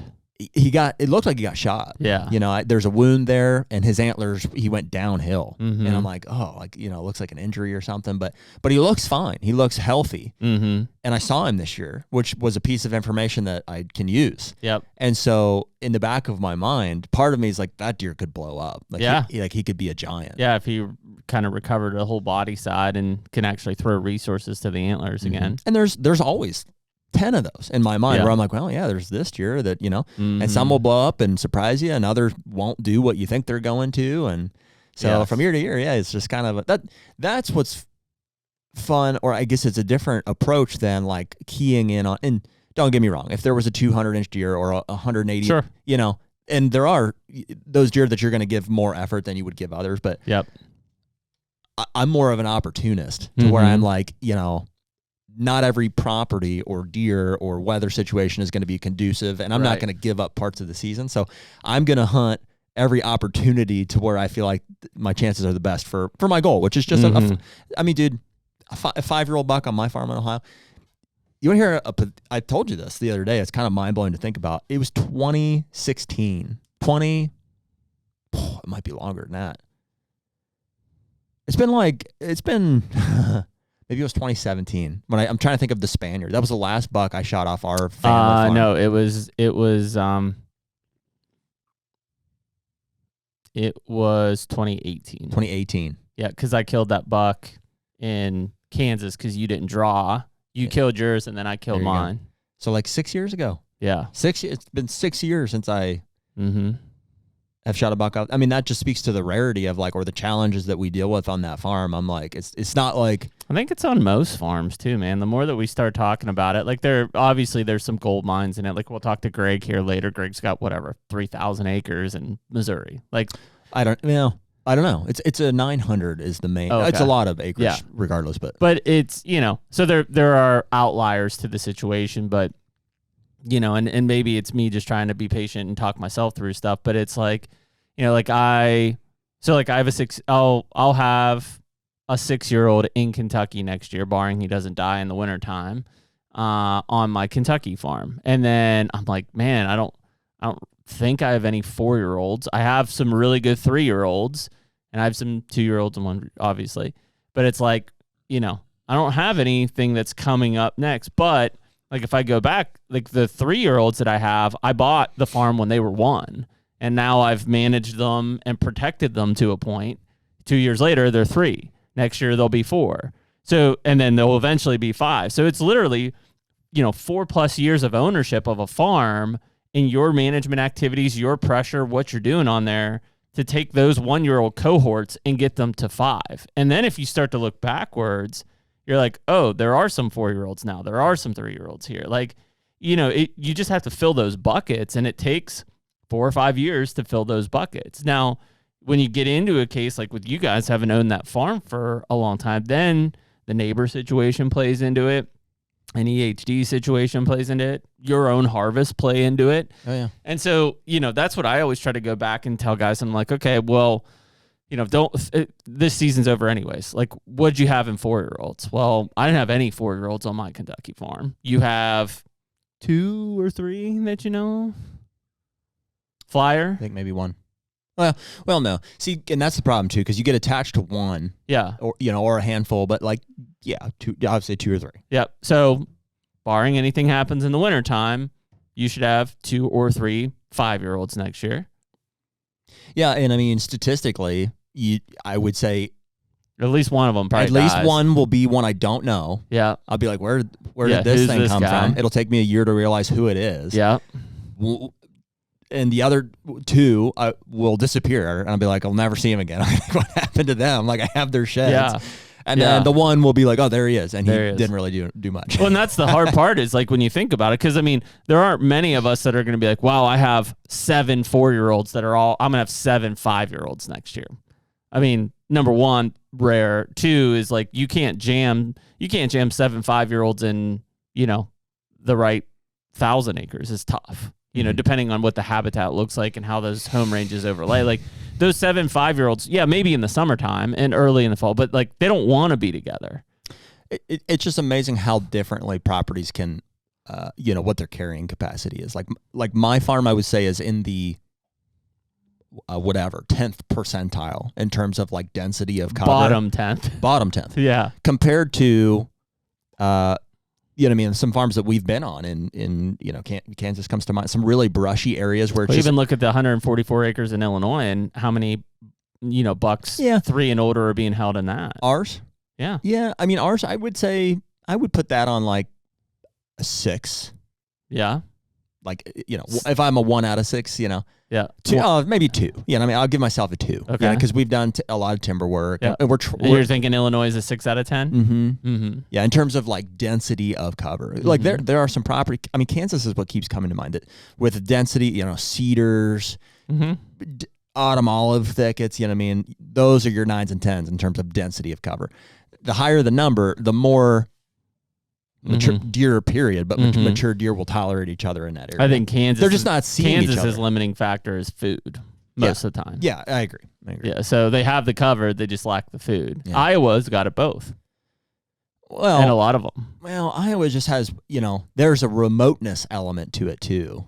So, and I don't know how that factors in. And a density, that's what makes Kansas so good, is the hunter density is fairly low. It's an interesting component of it, because I'm like, density is very difficult to achieve. Yeah. The remotivity, or whatever the word is, remoteness. Mm-hmm. That's our CRP conversation. That's the switchgrass conversation. That's the screening conversation. Sure. I think you can almost what's the word? You can build that, I think, more easily than you can build density. Density is challenging. Yeah. To have real cover that they live in. Yeah, I would agree. We've circled that for years. We're like, what do we plan? Well, I think I think in some cases, and we'll see here, like my Ohio farm in the next 2 to 3 years will be dense because of the cut. After that, I got to manage it, or it's going to go the other direction, right? I'm on the up and up for the next 2 to 4 years, let's say. And then I've got to manage it for that succession, or it's going to go the other direction. Yeah. Even though it looks like shit, the stuff, the 40 acres and the 200 acres they just chipped next to that farm is going to be a jungle for the next 7 years, probably. It's interesting. We never really talked about this. I do think that the remoteness can substitute for density of cover. I agree. If you have enough acreage that doesn't get touched and feels remote, then that's okay. As opposed to like, a 40 or a smaller smaller block that's just as thick as it can be. Yep. I would agree. I mean, honestly, I think that's where like some of the stuff in A&F falls in. I don't think their density cover is good. It's just laying in fairly open timber. It's just big remote areas. Yeah. Even that, like where this buck is in Kentucky, like it's not thick. Yeah. It's hard to get to. It's remote. Yeah. Yeah. So I mean, I think that's a big factor. That's what is a subsequent factor in like the Kansas side. Like maybe they don't have the best food, and maybe cover is good or great in some cases, but it's also as remote as it freaking gets. Like some of those places, I feel like you're in the middle of nowhere. Or even like think of all the North Dakota whitetail that we saw. It's like there's not really any food here. There's like okay cover, and then all of a sudden it's like that's a giant whitetail. You just can't get to it. It's so far. It's so vast, and they know the perception of depth is they have that. Like, yes. And so that's as I look at my farm and like over the next 10 years, what can I do to make it hold more deer? Yeah, because like, your farm feels very open. It does, especially right now. It does. Yeah, like real open. Yeah, and what we have going for us is it's a large piece. You know what I mean? There's a large and so. The silver lining, I'm like, well, that's the hardest piece. That's the hardest part is owning the ground. Ground. So now, it's like, what can we do to make it feel or hunt even bigger? And I think, man, Eric's, he was talking about the pines. I'd kind of written those off for whatever reason. I'm like, that is back in my mind here as a piece. I'm like, you're right. We've done some, and I'm like, it does look great. I'm like, if we had more pine plantings or, dude, it's borderline reckless. Like some of the things that I'm considering, like it's almost like, it sounds silly to say, but you're like, man, I would almost prefer just like an autumn olive thicket over this. If I were to tally up the amount of like what I would call wasted acreage from a whitetail standpoint, it's just like old pasture. It's like, it's whatever. I would almost rather have an invasive species or, and guys have said, well, be careful with this one is cedars. Yeah. Like, okay, can I just go out there and like plant 10,000 cedars? Yeah. I'm like, and okay, if the worst that happens is I have to rent a chipper every couple of years and just go in and make a bunch of openings, then fine. It would be 10 times better than what I'm working with now, Yeah, I think the hardest part is all of those factors. Everything requires time. And money. Yeah. That's the problem with switchgrass. Switchgrass is so expensive. It's expensive. How much does it cost to plant an acre of switchgrass? It's like $200+ bucks. $200 for an acre. Yeah. Wow. Yeah. I think the last seed I bought was like $212 maybe or something like that for an acre worth of seed. How many pounds was that? No, you know what? It was less than that. I think I bought 25 pounds for $300 and it's 8 pounds per acre. That's too heavy though. 8 pounds? Yeah. That's too much. Yeah. That's a lot of guys have said that. I think you need to be like 4. I think the hardest part 3 to 4 pounds. I think the hardest part on the switch so far is because it's so slow growing in the year 1, like it looks like a failure in a lot of cases. It's challenging. Like even right now, like I've got areas that in Kentucky that I've planted I drilled it. It's there, I guess, but like I don't know if I should like put annuals through it again. I don't know if I should spray it. Like When did you plant it? like 2 years ago. 2 years ago, and it's not looking good. I mean, there's just other stuff there that I'm like, I don't know if this is switch or not. Really? Yeah. Interesting. Yeah, I'm not sure. And I've put some I did put some screening on the inside of it, so I didn't cover it up. But yeah, I'm just like, I'm not sure. Like it looks like switch. Yeah, you should know by now. I planted mine. The first stuff I planted in Ohio was last year. Mm-hmm. And I can tell definitively, in the first year I had some head out. It was mixed with like whatever we were calling that other stuff, orchard grass, I think is what it was, the thicker stem stuff. Yeah. But I have a lot of switchgrass in there too. Yeah. So this coming year, I'm expecting to see. And again, I'm using a lot of mine for border stuff. I'm not planning. Mine too. The HUNTR Podcast is brought to you by Lone Wolf Custom Gear. Man, Jared, we are tree stand fanatics, and I think the one thing that we have learned over all these years is to kill big bucks, we got to be mobile. We've been hunting out of Lone Wolves for many years, the original Lone Wolf, and then obviously with the custom gear stuff, we were using the 0.5 and the 0.75. Yeah. And the one thing that we talked about is like, what if there were no cables? Here we are. I really just don't know how you can beat it, frankly. But, a lot of that came, too, from a relationship that we've built with the DeQuistos. We've had both Cody and Andre on the podcast a few times. The passion for hunting, the outlook on the sport and stuff, I think is eye to eye with how we look at it. Everything that has gone into building this brand and to building these tree stands is something that we want to be a part of. This is the 40th anniversary of these guys creating tree stands that have been critical to how we hunt whitetail deer today. If you look over the past, you'll see Andre's designs being implemented across so many stands over the years. Such a cool thing, but really has changed the way that we all hunt whitetail deer from above now. Right now, you can use code HUNTR, HUNTR, to get 7% off anything on the entire website. Be the lone wolf. My big one is that, like I've got several old fields that, and I drive by them all the time. I'm like, man, that field is gnarly. And it's just like, how long does it take to get to that? Yours look good? Your old fields? I mean, they're looking better, but no. I'm just saying, like, when I drive around, like, even in this area, drive around, like, some of these abandoned farm fields, and you're like, that shit's gnarly. Yeah. And I think it's, like, a decade to get to that. It's yeah. like an old homestead. I've almost written mine off at this point. It's like if you did nothing for 10 years, is that what it looks like? It depends. I think some do and some don't. Because of what's there? It'll take you 10 years to find out. I know, that's the hardest part about it. Because of what's not there, because of what had been there, in a lot of our cases, it's been pastured. So like on some of that stuff, I'm just based on what we've seen on our current farm is like, if we are to expand there to new pasture stuff, it'll only ever be fescue would be my guess. And so, yeah, I don't know. It can't have that. It's just not going to be any good. So you have to kill that out or replace it with something else. Yeah. Yeah. Because like, so you talk about like in my best case scenario is like, I just want 7 acre, like just 4 foot tall briar like field basically. Yeah. How do you get to that? I've about written it off. That's what I'm saying. How do you get to that? Stuff, I think you have to have very good soils. In which case, you're walking away from good money from a crop or CRP. Because go back to like Harper's thing. He's all about old fields I'm just like, I don't know how to get it to that. And maybe it's impatience. Like maybe he's like, well, it's only been 2 years and look how much it's done. And I'm like, doesn't look that great still. I don't know. Mm-hmm. Because the planning thing, even when you have seen them, that's what's hard on it. I hunted one in Illinois, southern Illinois. It was like, and a guy told me, he's like, yeah, a couple of years ago, this was a farm field. And when I walked through it, it was like the densest crap. You could see there was autumn olive in there. There was all of it was like 8 foot tall, 10 foot tall.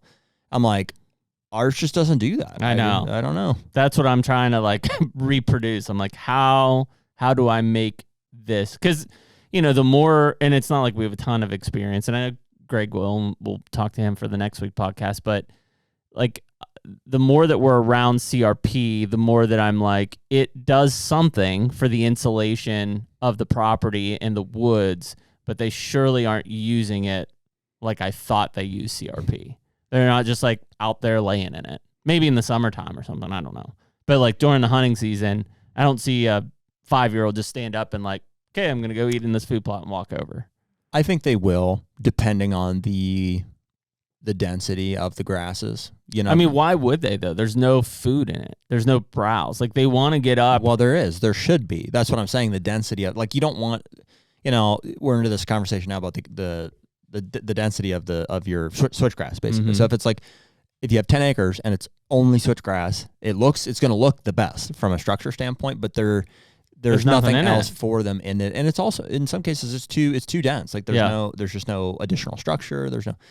So I mean, I think best case scenario is like, you know, you back that off to like, you know, that's where I think 3-4 pounds per acre on your switchgrass with other cool season, not grasses necessarily, but like clovers and stuff. Your native forbs and like in a perfect world, if I were to redo this again, here would be the first description, I guess. You know, but, like if I had a fescue field, which you do, you don't have to imagine too far. I do. I would spray it with glyphosate hard in October, November. Yep. Because active cool season. Yep. Because by then, all of the forbs, all of like the whatever you call that stuff, the broadleaf stuff that I want to come back that has some value, has gone dormant. I'm just spraying the cool season grasses that are still actively growing at that time. I would then burn it off in like March, February. Yep. I would then frost seed. Switch. At about 4 pounds to the acre. Okay, so pretty light. And I don't think I would. You could intermix stuff, or you could make strategic boundaries with structure. You know, so like some people, you know, Higgins, some of these guys in brackets and stuff, they're doing the Miscanthus X's. They're putting those right in there.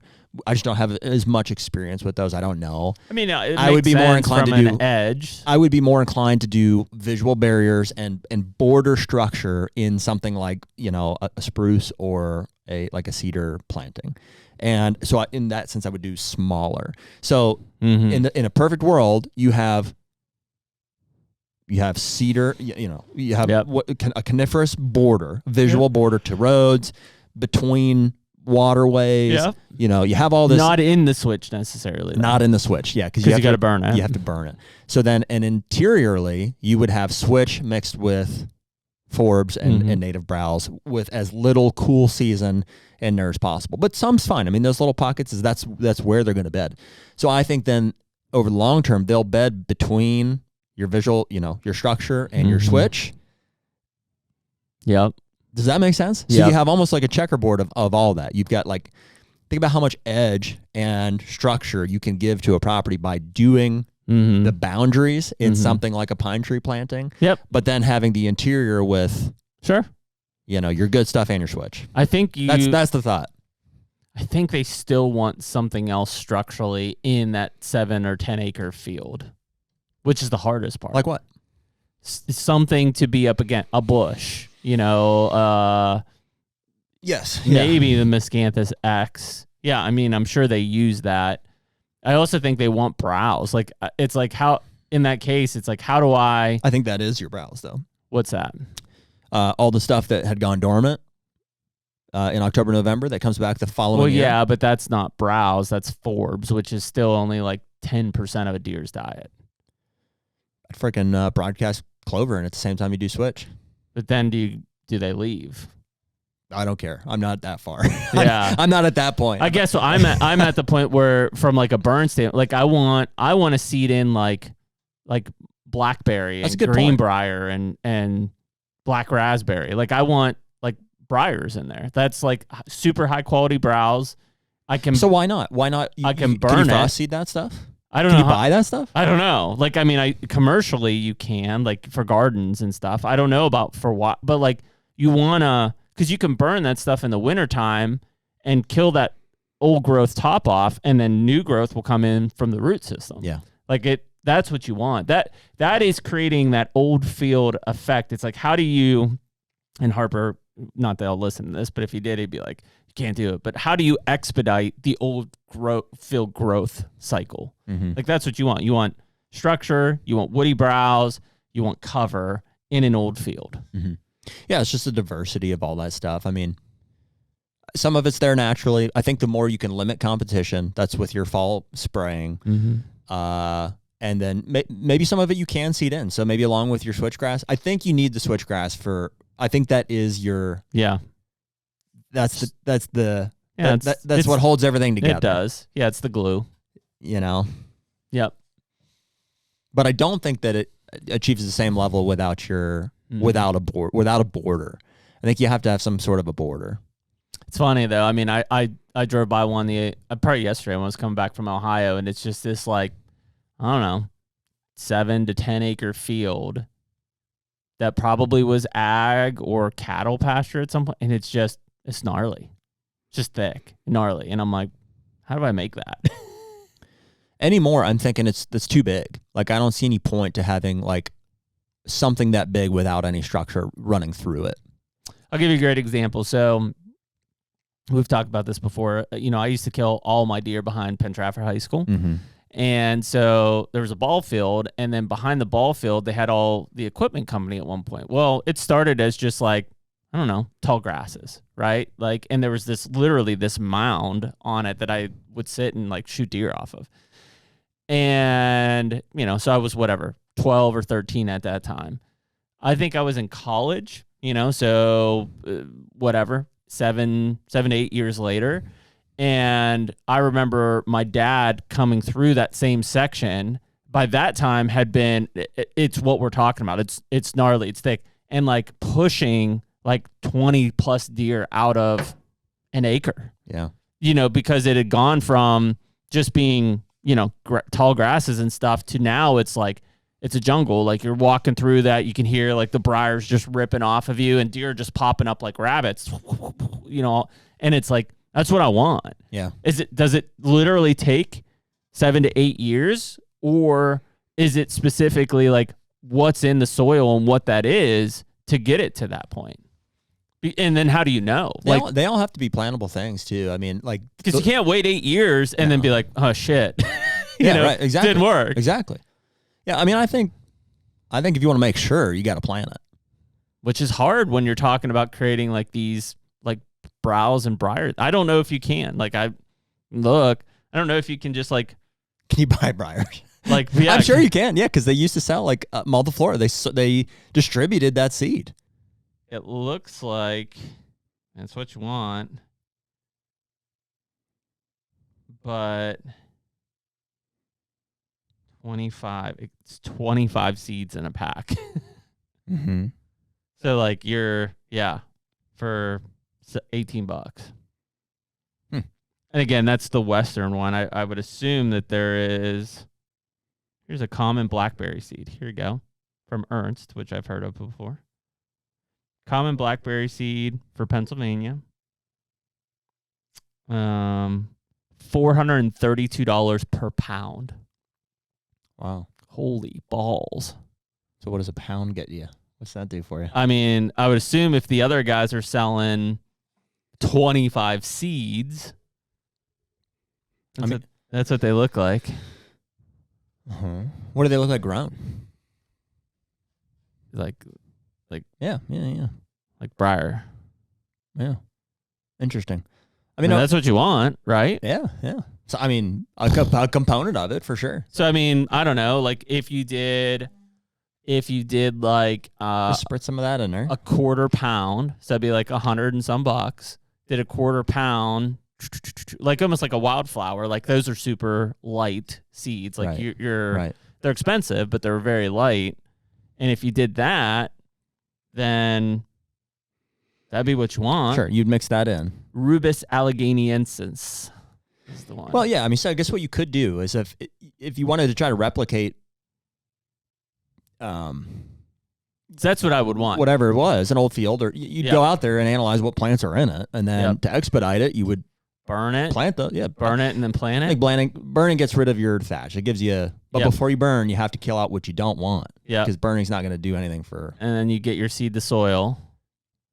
Yeah. That's what you want. And then you let her go. Yep. And if you're going to do 4 pounds per acre switch, then you could probably just mix that a quarter pound of that in there and just. Yeah. So cool. I'm looking at about 400 acres. What do I need? better get another mortgage. Yeah. But there you go. I mean, that's the only other way. Like if I'm thinking about this, okay, and even bring it down to smaller. Like let's say you're talking about an acre. Mm-hmm. Well, dude, if you create an acre switch field that's got, the rubus blackberry all through it, and it's got some forbs in it, and it's got these visual barriers, like that acre field should be able to hold a shitload of deer. Mm-hmm. Right? Yeah. Oh, yeah. I think so. The hard part is like,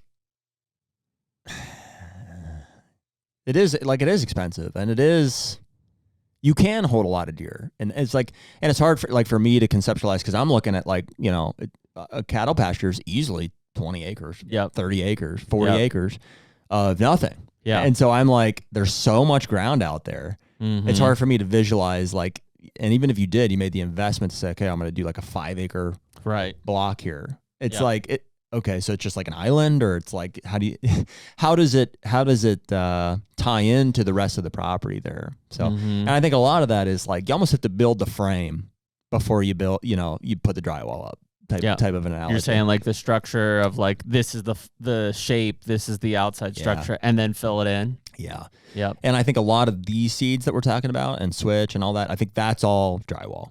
Yep. You know what I mean? The spruces, the cedars, I don't know, autumn olive lines, miscanthus, anything and everything, timberline obviously that's the frame. Mm-hmm. And I'm lacking both. I think, and I think that it would be silly for me to go and start throwing drywall up with no frame.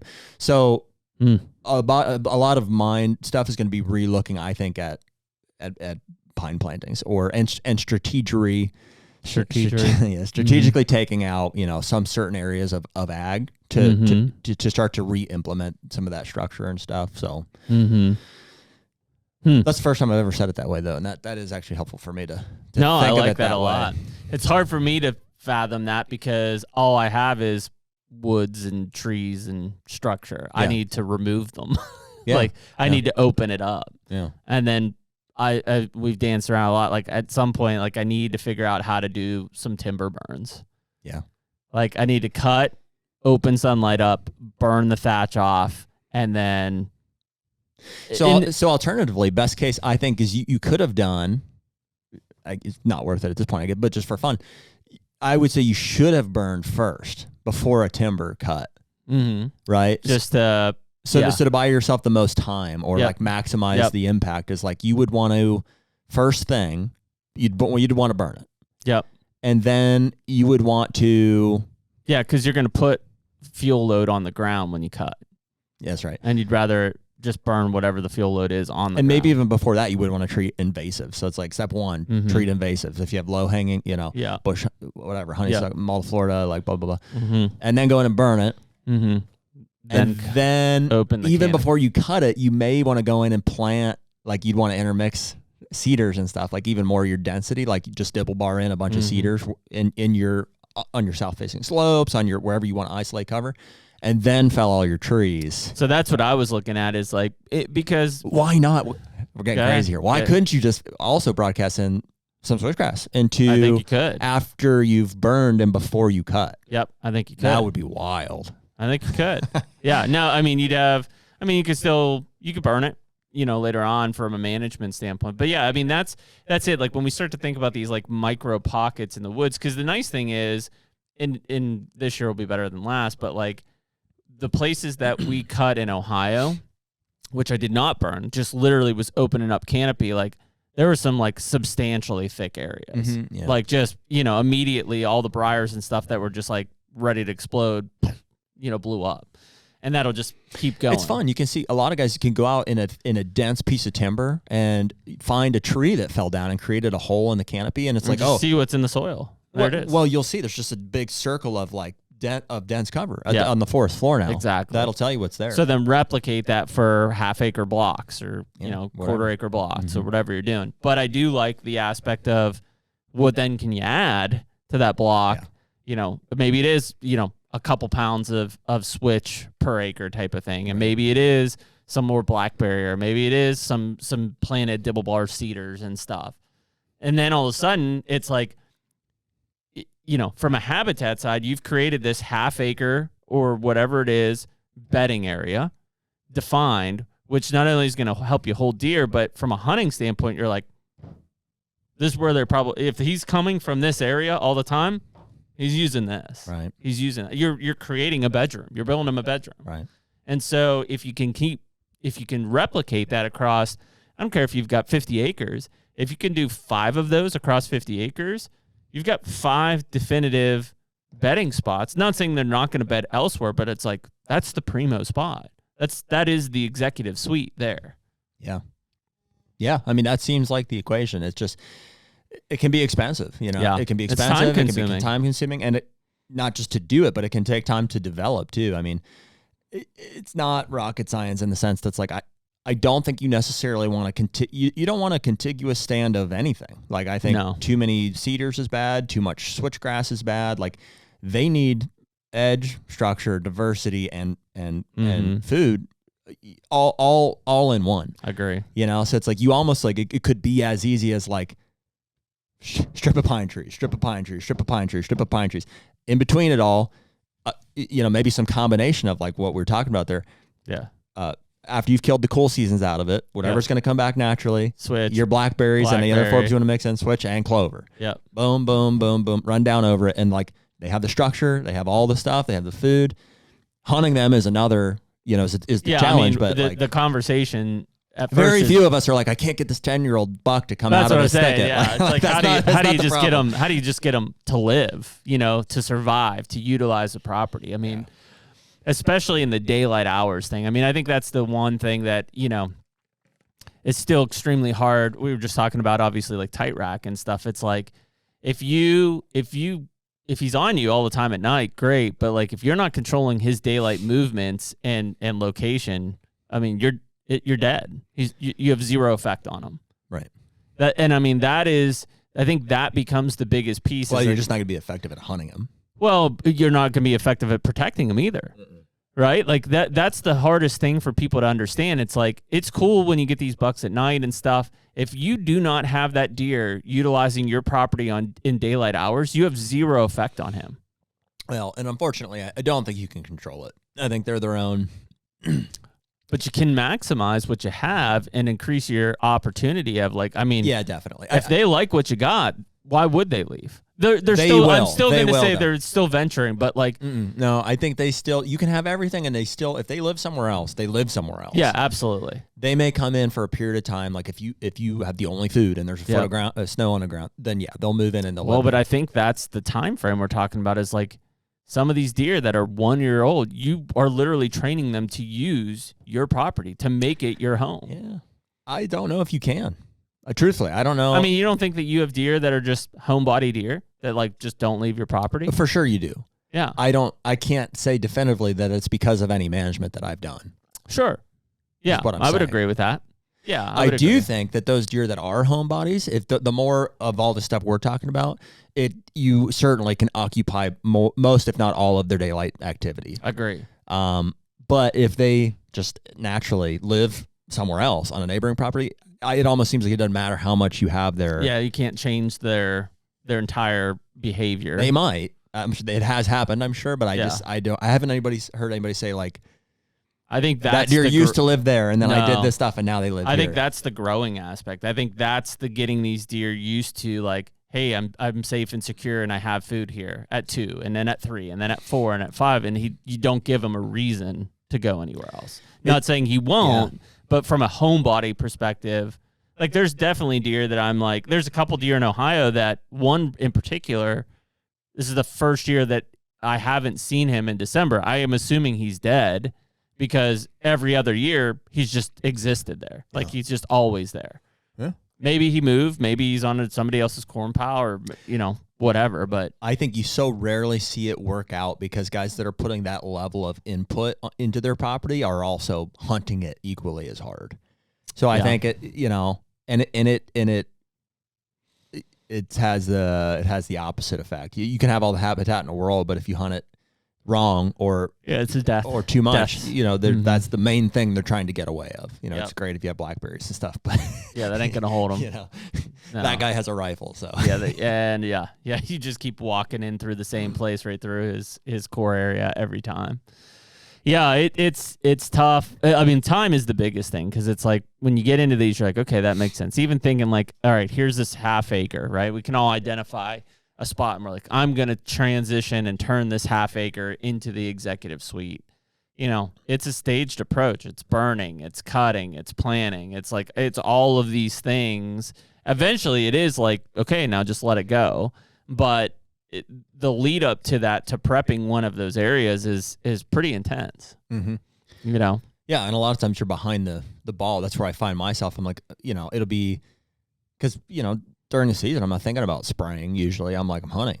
I'm trying to kill one of these deer, but by then you're like, oh man, now I want to do this project, but I should have sprayed that back in October, and now it's kind of too late. So then it's another year has to go by, and and then you're like, other projects come up, you forget about it. Can I cut a corner? Like, can I just cut and not burn and then try to seed into it? And it's not going to work as well. Mm-mm.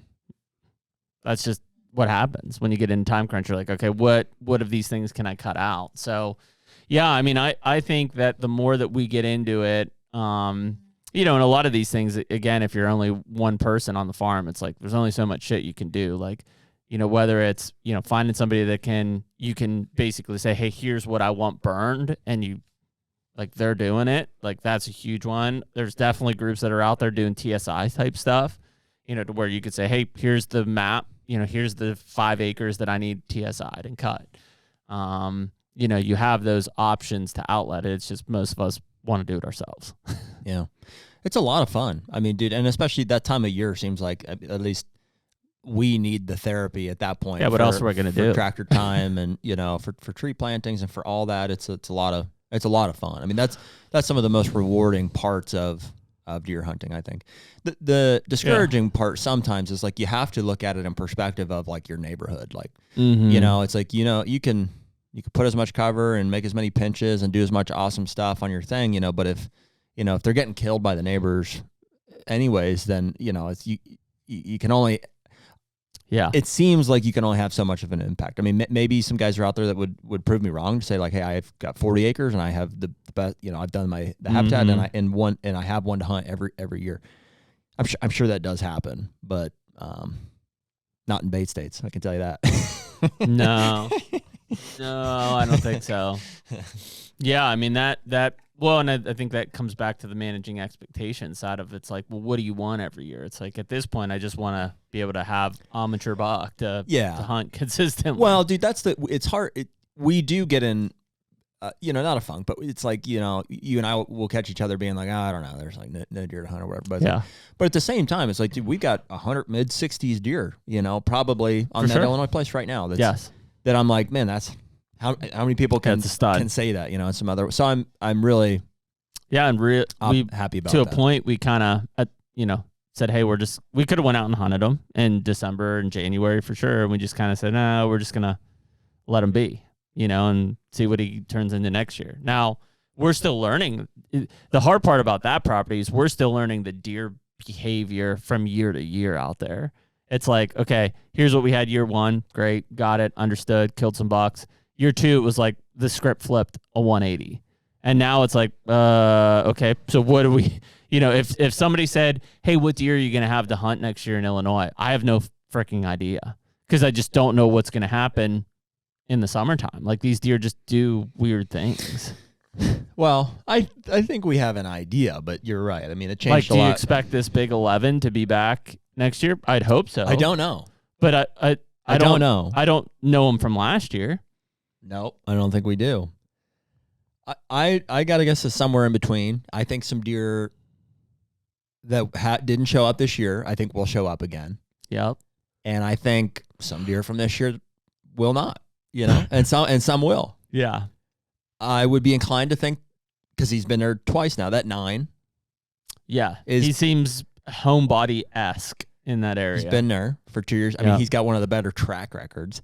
That 8 has been there so consistently this year that it would blow my mind if he wasn't there. I'm like, oh, I don't know him from last year necessarily.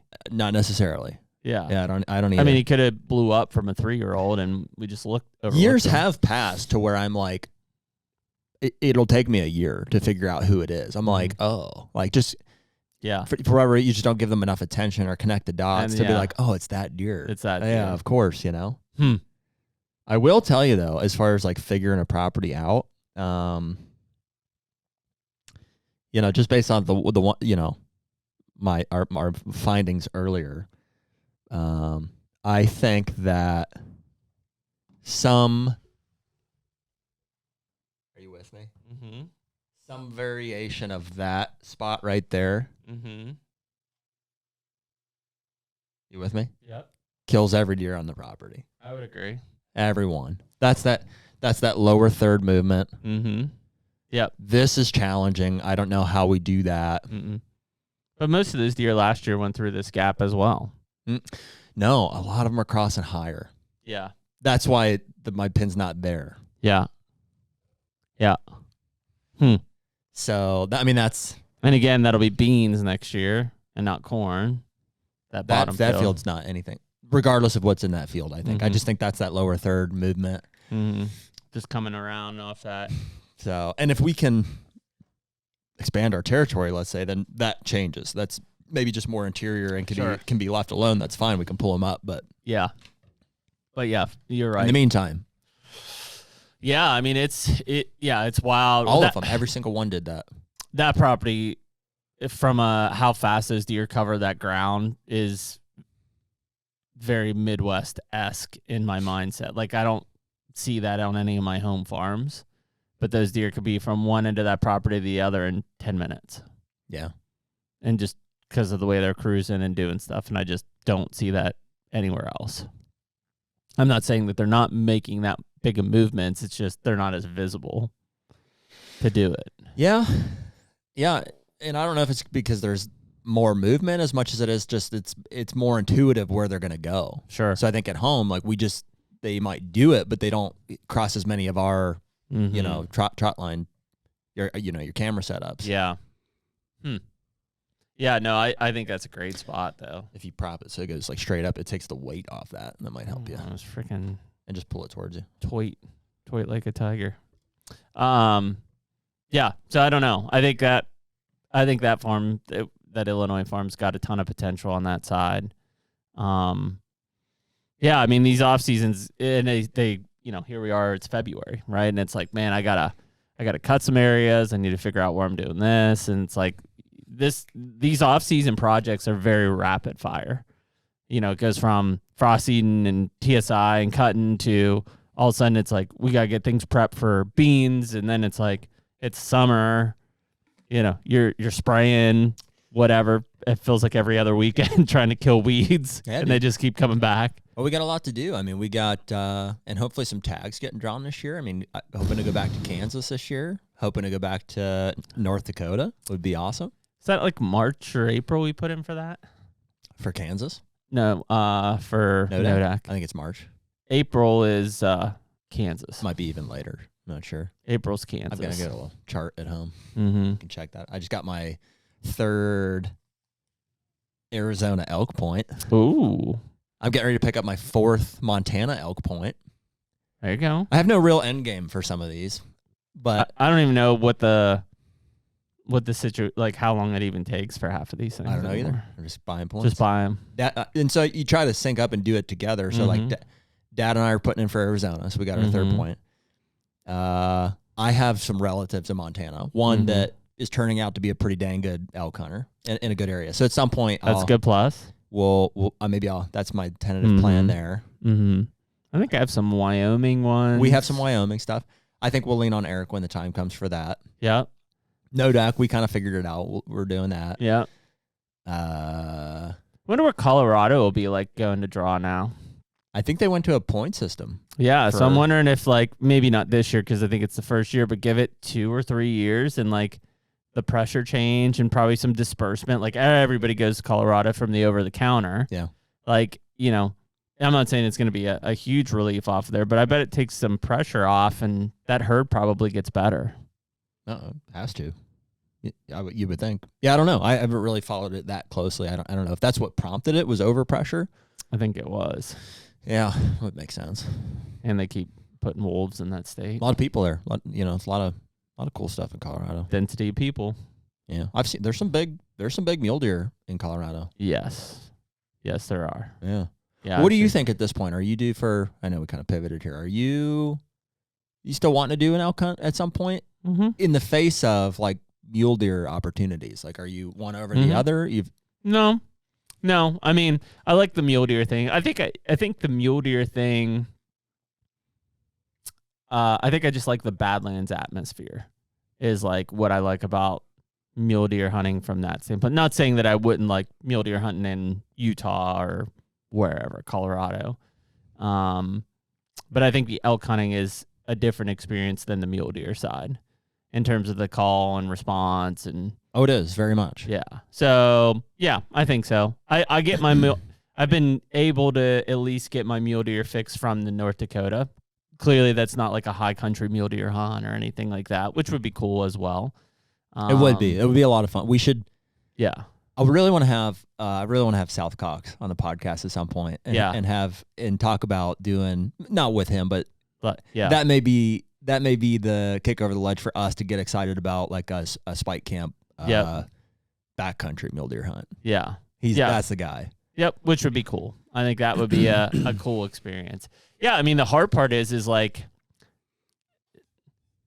not entirely, but, that timing is just, that's the final home stretch to, like, all the whitetail work.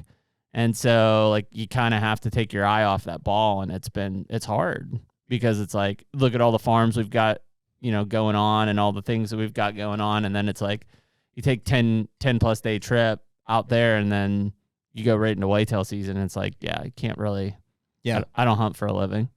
Yeah. Yeah. Well, and it's tough. Like with some of the ones that open early, like Kansas is Kentucky. Is that September 1st or 15th? 15th. Kentucky's the first Saturday, and as of right now, I'm finding that it seems like my best chance at some of these deer is in velvet season. We'll figure out if that changes, but right now that's when it's been. So yeah, I don't know. It definitely that, and just, do we have a drought? Now I got to get rye out. Like, I mean, dude, I was planting food plots the whole way through September and October this year. I mean, what right now with Iowa behind us would be like your dream hunt? I think Canada is on the radar, like in Alberta, and I would do like a muley whitetail. Like I'd wanna spot and stalk muleys in the day and hunt on an alfalfa field for whitetails in the afternoon. You don't think it's too much? You don't think it's too, like, I get it. Don't get me wrong. I'd like to do both. Do you think it's too much? No. You think you'd be like pressed to get them both done? No, because I think you've got all morning and afternoon to spot and stalk, and then then you go and sit on a alfalfa field in the evening. I think it's two very segmented hunts. Yeah.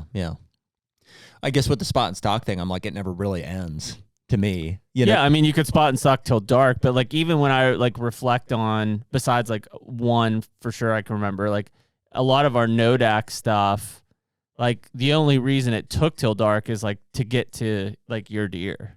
Other than that, like we were out until close to dark and stuff, but like there's a point of where we weren't really looking and glassing because it was starting to get dark and the shadows were changing, and then deer, like, we couldn't make moves on them because they were moving in the evening. Yeah, but that tied in pretty closely to your strategy for like the following day. It did. And I'm saying that because you're going to be with a guide or an outfitter in Canada, so they're going to know anyways. It's not like we have to learn it. Yeah. We don't have a choice unless Canada becomes part of the United States. Right. That'd be cool, huh? I don't know. I don't know what that would mean. Yeah. Did Trudeau? He stepped down, right? He's out. Yeah. So, which, by the way, I've got. I'm working on a proposal for Manitoba again. Oh, are you? Maybe there's our in. I got an in.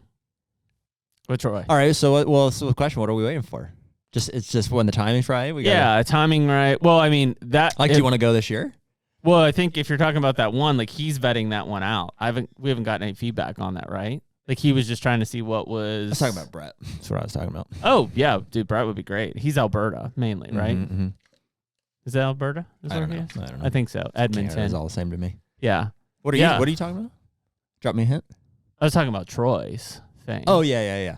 And that's a poke over there too, wherever that's. I mean, they're all going to be far, but yeah. I haven't heard anything on that one. See, that's an iron in the fire. We can follow up. Brett would be great. The thing is I don't think Brett's in the area for the combo. I think that's going to be. If you had to pick one, which would you be looking at, whitetail or muley? Oh, whitetail. Really? Yeah, for sure. Canadian whitetail with a bow. Well, there's something about that, like the canola field muley that has me. Well, that's why I'm looking at throbbing. I'm looking at the Alberta, Saskatchewan, Manitoba offering the combo. Early season combo, September combo with a bow. Well, I mean, if that's it, then I think we should make that happen. I think. Well, the other thing is it's about $10,000. That's just money. It's about $10,000 to do. It's fine. And I don't think that it covers our travel. It's funny you bring that up. We're actually looking for a new $10,000 sponsor if anybody wants to. Yeah, maybe it's like 20 actually. Who wants to sponsor the show? Jeremy and I are in need here. So the HUNTR Podcast is brought to you by Better Backstrap. Well, one thing that's undeniable, man, is you and I both like to eat. And so we're going to be partnering with the Better Backstrap this year to have the best seasonings possible for our meat this summer. Yeah. Well, dude, when it comes to venison, it's like you've heard me talk about before. It's like, what does the preparation for all this look like and stuff? And it's like, I really want to make a point of eating more venison moving forward. And some of the Better Backstrap mixtures have made it super easy. Yeah. And so we've got kind of 3 core mixtures. You've got your original Better Backstrap, which is for that grilling of your backstrap or tenderloins or anything like that. You've got your classic taco mix. Always can't go wrong with tacos. Can't go wrong with that. And then you've got your standard SPG in the orange can. Well, SPG and down the hatch. There you go. So right now, if you go to betterbackstrap.com, you can use the code HUNTR15, get 15% off any of your orders on the seasonings, and there'll probably be more coming out here throughout the year. Get yourself a Better Backstrap. Oh, we should say, and if anybody's listening at this point still, we are looking for an intern? ? Yeah, I think so. I think we're looking to add an intern to the team. We're not looking actively, but there's an opening that we're considering. There's an opening. Yeah. You would need to be here. So like in the Pittsburgh, Morgantown area. Yeah. Well, and here's the challenge, I guess, compared to some other internships that are out there. I think, Midwest Whitetail, the Hunting Public, Sequel. I don't know. All those guys probably have some sort of a program. And those seem like a lot of fun. You know what I mean? If I was like a younger, if I'm a 21-year-old camera dude, even younger, I mean, I think I don't know what the range they're looking for, but like that's I assume going to be pretty hands on. Like that's a lot of hunting, that's a lot of filming travel. And that, and I think we have some of that. Obviously, Jeremy and I are doing that, but probably what we need help with the most is in studio stuff, here, editing stuff and. Assistance with our setup here and all that. So yeah, we'll leave that open ended. There, I think the best way probably I would say a website form is probably the best. If you want to get in touch with us on something like that. Yeah, just go. It's a general, general website form. Just make the subject line. You can Instagram us if you want, but yes, there's either one. But I think that you can be sure that I'll get back to you on the website form there. Sometimes the Instagram stuff gets buried. One of us will miss it, but it's good that you bring that up. That's kind of something we've been thinking about for some time here, and we don't have a whole lot of framework for it here necessarily, but figure we'll float it out, and if somebody's interested and if it's a good fit, then we'll make it happen. There's a flexibility to it just because this isn't our full-time gig. And so, flexibility to our schedules, our guest schedules, although we're fairly consistent with like Thursdays typically filming. And then there's really a lack thereof of kind of work here, except for some off-season projects to maybe, if you can run a camera, come and film and take pictures and do some stuff. Eventually, when we get into the season, it's like, if we're going to drag you around, great. We haven't had that requirement in the past. Yeah. So, I guess I say that because it's more of like, how do we keep you busy here for the next, few months, basically? Because it is a lot of just in studio type stuff. A lot of editing. Or we send you to trade shows and sell our apparel. I don't know. Yeah. No, we'll try to make it fun for if anybody's interested in that. And there's no guarantees that we'll take anybody. And I think Nick's basically got it covered here in the meantime. But he could use some help from time to time, and it would be nice to have somebody else to offset some of that stuff. So yes, we'll put that out there. Yes, it's out there.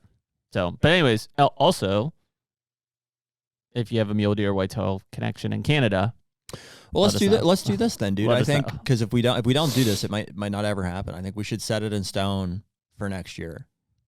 For 26. Yeah. Okay. I think we should try to. I was gonna do it last year for my 40th birthday, and I don't know.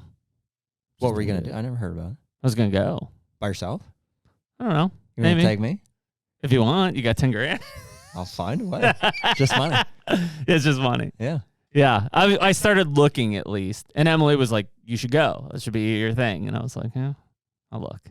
All right, I'll sync up with that. There's a planning process around it too. Well, definitely. That's why I'm saying it. Because I mean, if and you're the only reason I'm not saying this year is I think North Dakota's in the chips. Yeah. I just want to, and it needs to be the right place. Like I want to go to the right place. I want it to be because it's an. I've never outfitted, gone with an outfitter before on anything. Mm-hmm.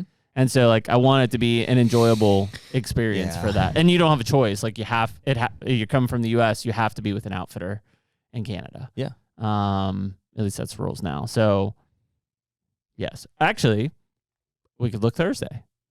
I bet there'll be a bunch of outfitters in that hall. I'm sure there will. Maybe we'll do a little bit of browsing. Hey, you looking? You looking for some promotion? Yeah. You looking for some promotion? Yeah. That's a good call. That's a good place. That's a good call. What you got? It's a pretty big whitetail. Got muleys?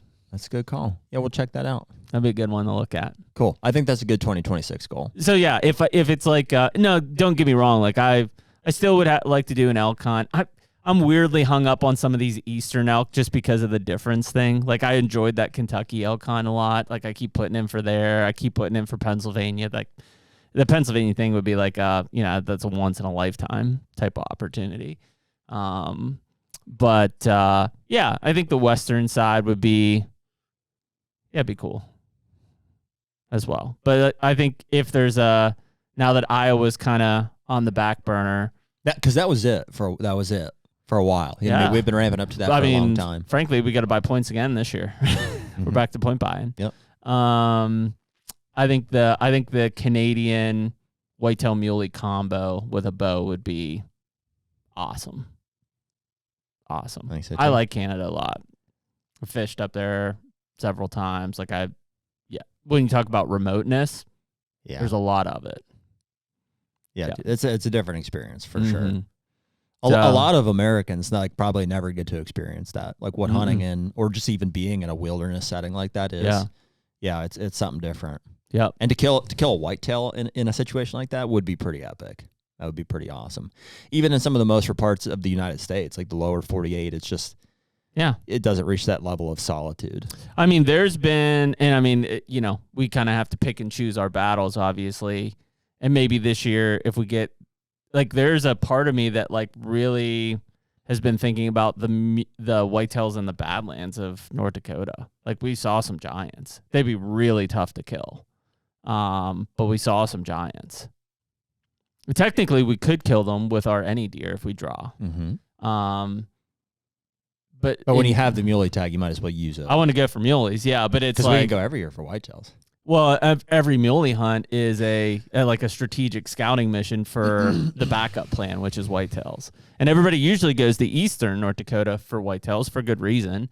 But I don't know if it is for a good reason. It's a different type of hunt out there for sure. Mm-hmm. And if you find for where we were at, you find the alfalfa fields, you find the whitetails. There they are. Well, what's cool about those herds out there is there's just way more of a it's like a herd mentality, right? As opposed to, we've talked about this before. Out in here in the east, it's there's pockets of deer doing their own things, but out there it's the herds come to this field and then the herds go back. Yeah. It's really interesting. It's just more. It feels like a bigger. At one day we saw I don't know 30 different bucks in that bottom. Was there anything better than our first day of mule deer hunting? How epic was that? Do you remember coming around that corner and seeing that deer bedded 50 yards off the road, and we're like, "That's a giant." It was very surreal in that we had just drove around looking for bucks, and we're like, "Man, they should be here. This is just gonna be hard." And then we went to the other side, and we're like, "Oh, there they are." They were everywhere. Like there's that one. There's that. We're stocking that one at noon. Right away. Remember I put the stock in that one. Like we were driving the truck. Like, oh, here he is coming out of that ditch, and I was like, then we get up, we make her set up, make a move on him, and that evening though, coming out and seeing those like 170s, the 180s, like 20 yards off the road in the wheat field, we're like, what? That's wild. We're like, we're hunting right there, and they're right here. That was wild. You remember when we went? I'm like, is that real life? Did that really happen? Remember when we walked clear out to that like that giant ant mound with where the bugs? But when we were walking in, we looked on the hillside, and they're just like all bedded right there on the private land. They're like, yeah. I've never seen such a hard line of like, yeah, we're not coming over there. We're not coming over there. We know where the line's at. We're not. They look like cattle just up there. They're like, what? It was wild. Yeah. That was really interesting. Kind of weird. I do think that although I like that area a lot and we know it and obviously have it in our back pocket, I'd be up for exploring more of like the more mountainous, bigger country. I think so too. Yeah, just from like an experience standpoint. I think so too. Although I'd hate to leave our bathhouse. That's pretty clutch. I think we'll find another one. Another one? Yeah. Bathhouse. Yeah. That was great. Yeah, it was great. We'll never replicate that exact thing there. That was just it's wild. It's pretty cool.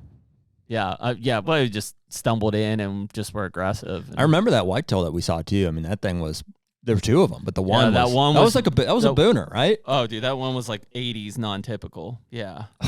Yeah, monster. The other one was, I just remember like straight up. Remember how white his horns were? That's what I remember. Like just like looked like a farm buck. Yeah.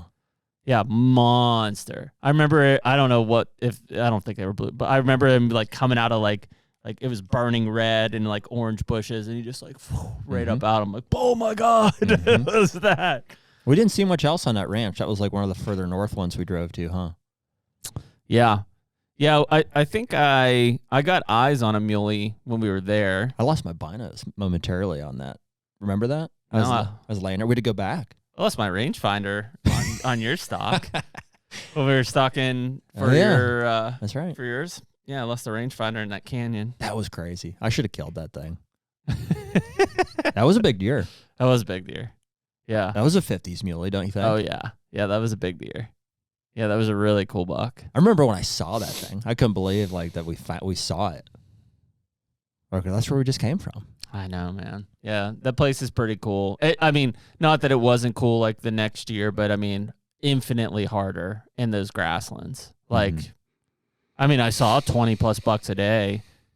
Colty and I stalked one buck. We followed him for 3.5 miles, only to get barefoot and blow it, and he jumped up 50 yards to our right. We walked right by him. He was in a ditch. I had no idea. Walked right by him, and I was like, he's got to be laying here, and some bitch was right there and jumped up. It was a whole different thing there, too. I mean, that was dragging camera guys along with us, I think, was just a... Well, we didn't get to hunt together. It was a lot, and we didn't get to hunt together. There wasn't that, like, lean and mean mentality. No. It wasn't there. No. 4 of us almost topped off a shitter in our fifth wheel. Oh, that's right. We were getting full on that. She's brimming. Uh-huh. Yeah. I was looking at pictures of that the other day. It was fun. It was fun. It was a fun trip. The turds in the toilet, or no, just the trip in general. The Old Spice in the shower. Remember, we left our buddy a bottle of bourbon with a note. I took a picture of that note. Oh yeah, Jody, I think was his name. Yeah, I bought a half a cow from the farmer lady. That's right. Yeah, you did, because she was in a bind. That's right. And we had no meat. Yeah, I think a little to the north, and I guess we're just gonna have to. We would have been. I mean, a year prior, where we were. I would have probably killed 60s type muleys out the back door. I think it's in the cards for us. I think if we allot enough time, first of all, I think you're looking at an 8 to 10 day trip. Yep. Yeah. Especially because you and I will probably switch off again. The drives were rough. It's a long trip, 27 hours. Yeah, and I wonder if there's another way to do that. I wonder if we can just fly out to Lucas's and then drive from there. Maybe. You know what I mean? If there's another way to do that, because the reason to drive is all our coolers gear. For the most part, and in gear we can get gear. I can get enough gear. I've got it down to a science, and it includes a custom gear as the base of my. Which we don't need. Think about for that. Yeah, but yeah. You bring a custom gear from muleys? No, I probably not. I mean, it'd be a weight thing, but it'd be more of the like. Boy, you'd hate to need it and not have it. Utensils and stuff that we need for like. Camping, cooking-esque. Like that's what I remember. We That's had right. totes. We had a tote. Yeah. Yeah, the apparel thing doesn't bother me, especially early season. I mean, you want to have, rain and emergency type shit, but It was the cooking stuff, yeah. which I don't know. Fuck it. If it's going to save time, I would just buy it. Go to Walmart and buy some shit. Throw it away. All right. Well, we're in the planning phase here now, so hopefully if we can get drawn, then yeah. I mean, it is, figure it part of the adventure is the 27-hour plus drive out there, but but I could do without that part of it. yeah, if we could if it gets us an extra day or two of hunting and we just rent a vehicle out there, we pick up our camper and just go, and we're like there. I'd rather have the time there for sure. Absolutely. Yeah, because it is. Those were long drives. It's basically 4 days of driving and 6 days of hunting is what we were doing. Is it? Yep. Yeah.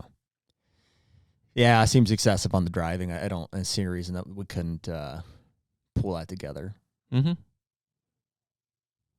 Yeah, or just pack a tote and how much equipment do you really UPS need? UPS it out there. I'm trying to think of what we even had there. Funny enough, that tote's still fairly it's ready to go. Fairly packed. Turnkey. You just ship it out there. It's turnkey.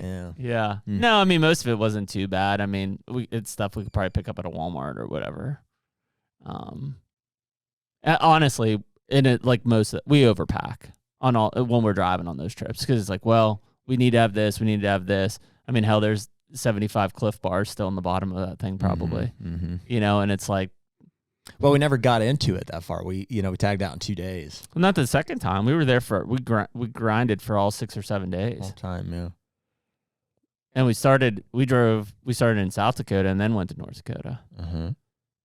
Yeah, and we had two extra guys. We picked up a camper out there? Yeah, in Fargo or something? Fargo. Yeah. Yep. And drug that across. I'm trying to remember, equipment-wise, what all we got tapped into there. They had a lot of camera equipment, was that end of it. Ours was just you got a hunting tote. It's basically what you got. It's like hunting tote and our bow. And we had a third tote we brought a target. Cooking stuff. Target. Yeah. Shoot at a dirt mound or something. I'd buy a freaking target out there. I don't give a shit. Yeah. Yeah, I'm not worried about that. All right. Well, I think we could. I think we could. I mean, if we could go and be like, hey, we're going to be gone for 10 days, and 2 of those are traveling, and 8 of it's hunting. Way better. The only other thing would be if we kill something, how do we get it back? Mm-hmm. Well, I think from a meat standpoint, it's expensive. I think you leave it. I think you give it to somebody there locally. You can find somebody who'll take it, and then you just have to ship or fly with hide in the Cape. Yep.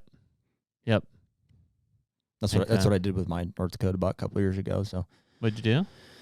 I left the meat with Lucas, and I flew back. Lucas, shipped the hide. The expensive part, and it was expensive. It was I want to say $600 to overnight ship on dry ice. Yep. The hide. Yeah. And I think to do that on high site, I could have packed it and almost carried it on or something. Think it would have stayed good. It's dry. You got to do the dry ice thing still, but just to be able to check it or as opposed to shipping it. That's where the cost is. Yeah, almost buy a soft cooler or something and pack it and check it or carry it on. Like a dry bag or... And then just... Interesting. That'd be the way to do it. But, there's ways. $600 as opposed to 2 days, one way of driving is... As long as you don't get delayed or something or flight canceled, then you'd be in a jam. Yeah, but you have it with you at that point. Just put it on new dry ice or something. Yeah, if you find dry ice. Oh, you can get dry ice. At an airport? No, but in town somewhere. Yeah, that's what I'm saying. It lasts. It'll be fine in there for 48 hours. Okay, 2-3 days. It's all part of it. We can definitely figure it out. Definitely figure. Worst comes to worst, you leave it with taxidermists out there. But I'm so biased towards bringing it back to tribe. Sure, me too. Okay, I like it. It's a good plan. Okay, I think and just North Dakota this year. We're not going to go to South Dakota. No. If we get drawn again, it sounds like the tag situation is continually. So if not, plan B is Kansas early. Maybe. Or maybe we find out early enough and we pivot and go to Canada this year. Yeah, maybe. Yeah. Yeah, I don't know. I mean, the Kansas thing early is maybe. Yeah, I don't know. It's a corn pile situation. Probably just corn piles, yeah. Yeah, more than anything. Mm-hmm. Get Mick to dump some do some stuff for us? Yeah, just warm corn piles. Yeah, or the Canada thing. Potentially. Okay. Those are options. Cool. Plenty of options. Plenty. Okay, cool. Well, if you guys are going to be out at Great American Outdoor Show, particularly on Thursday, you will see us walking around somewhere. Don't know where. Maybe in the outfitting booth looking for Canadian mule deer and whitetail people. So other than that, see us, stop us, say hi. And yeah, that's about it. We appreciate y'all listening to episode 236 of HUNTR Podcast. It's February, and we're on that charge through the winter months to off-season work and excitement of next season. And hopefully we start finding some of these bad boys in the next couple weeks. So, but we'll catch you all next week. Later. Take me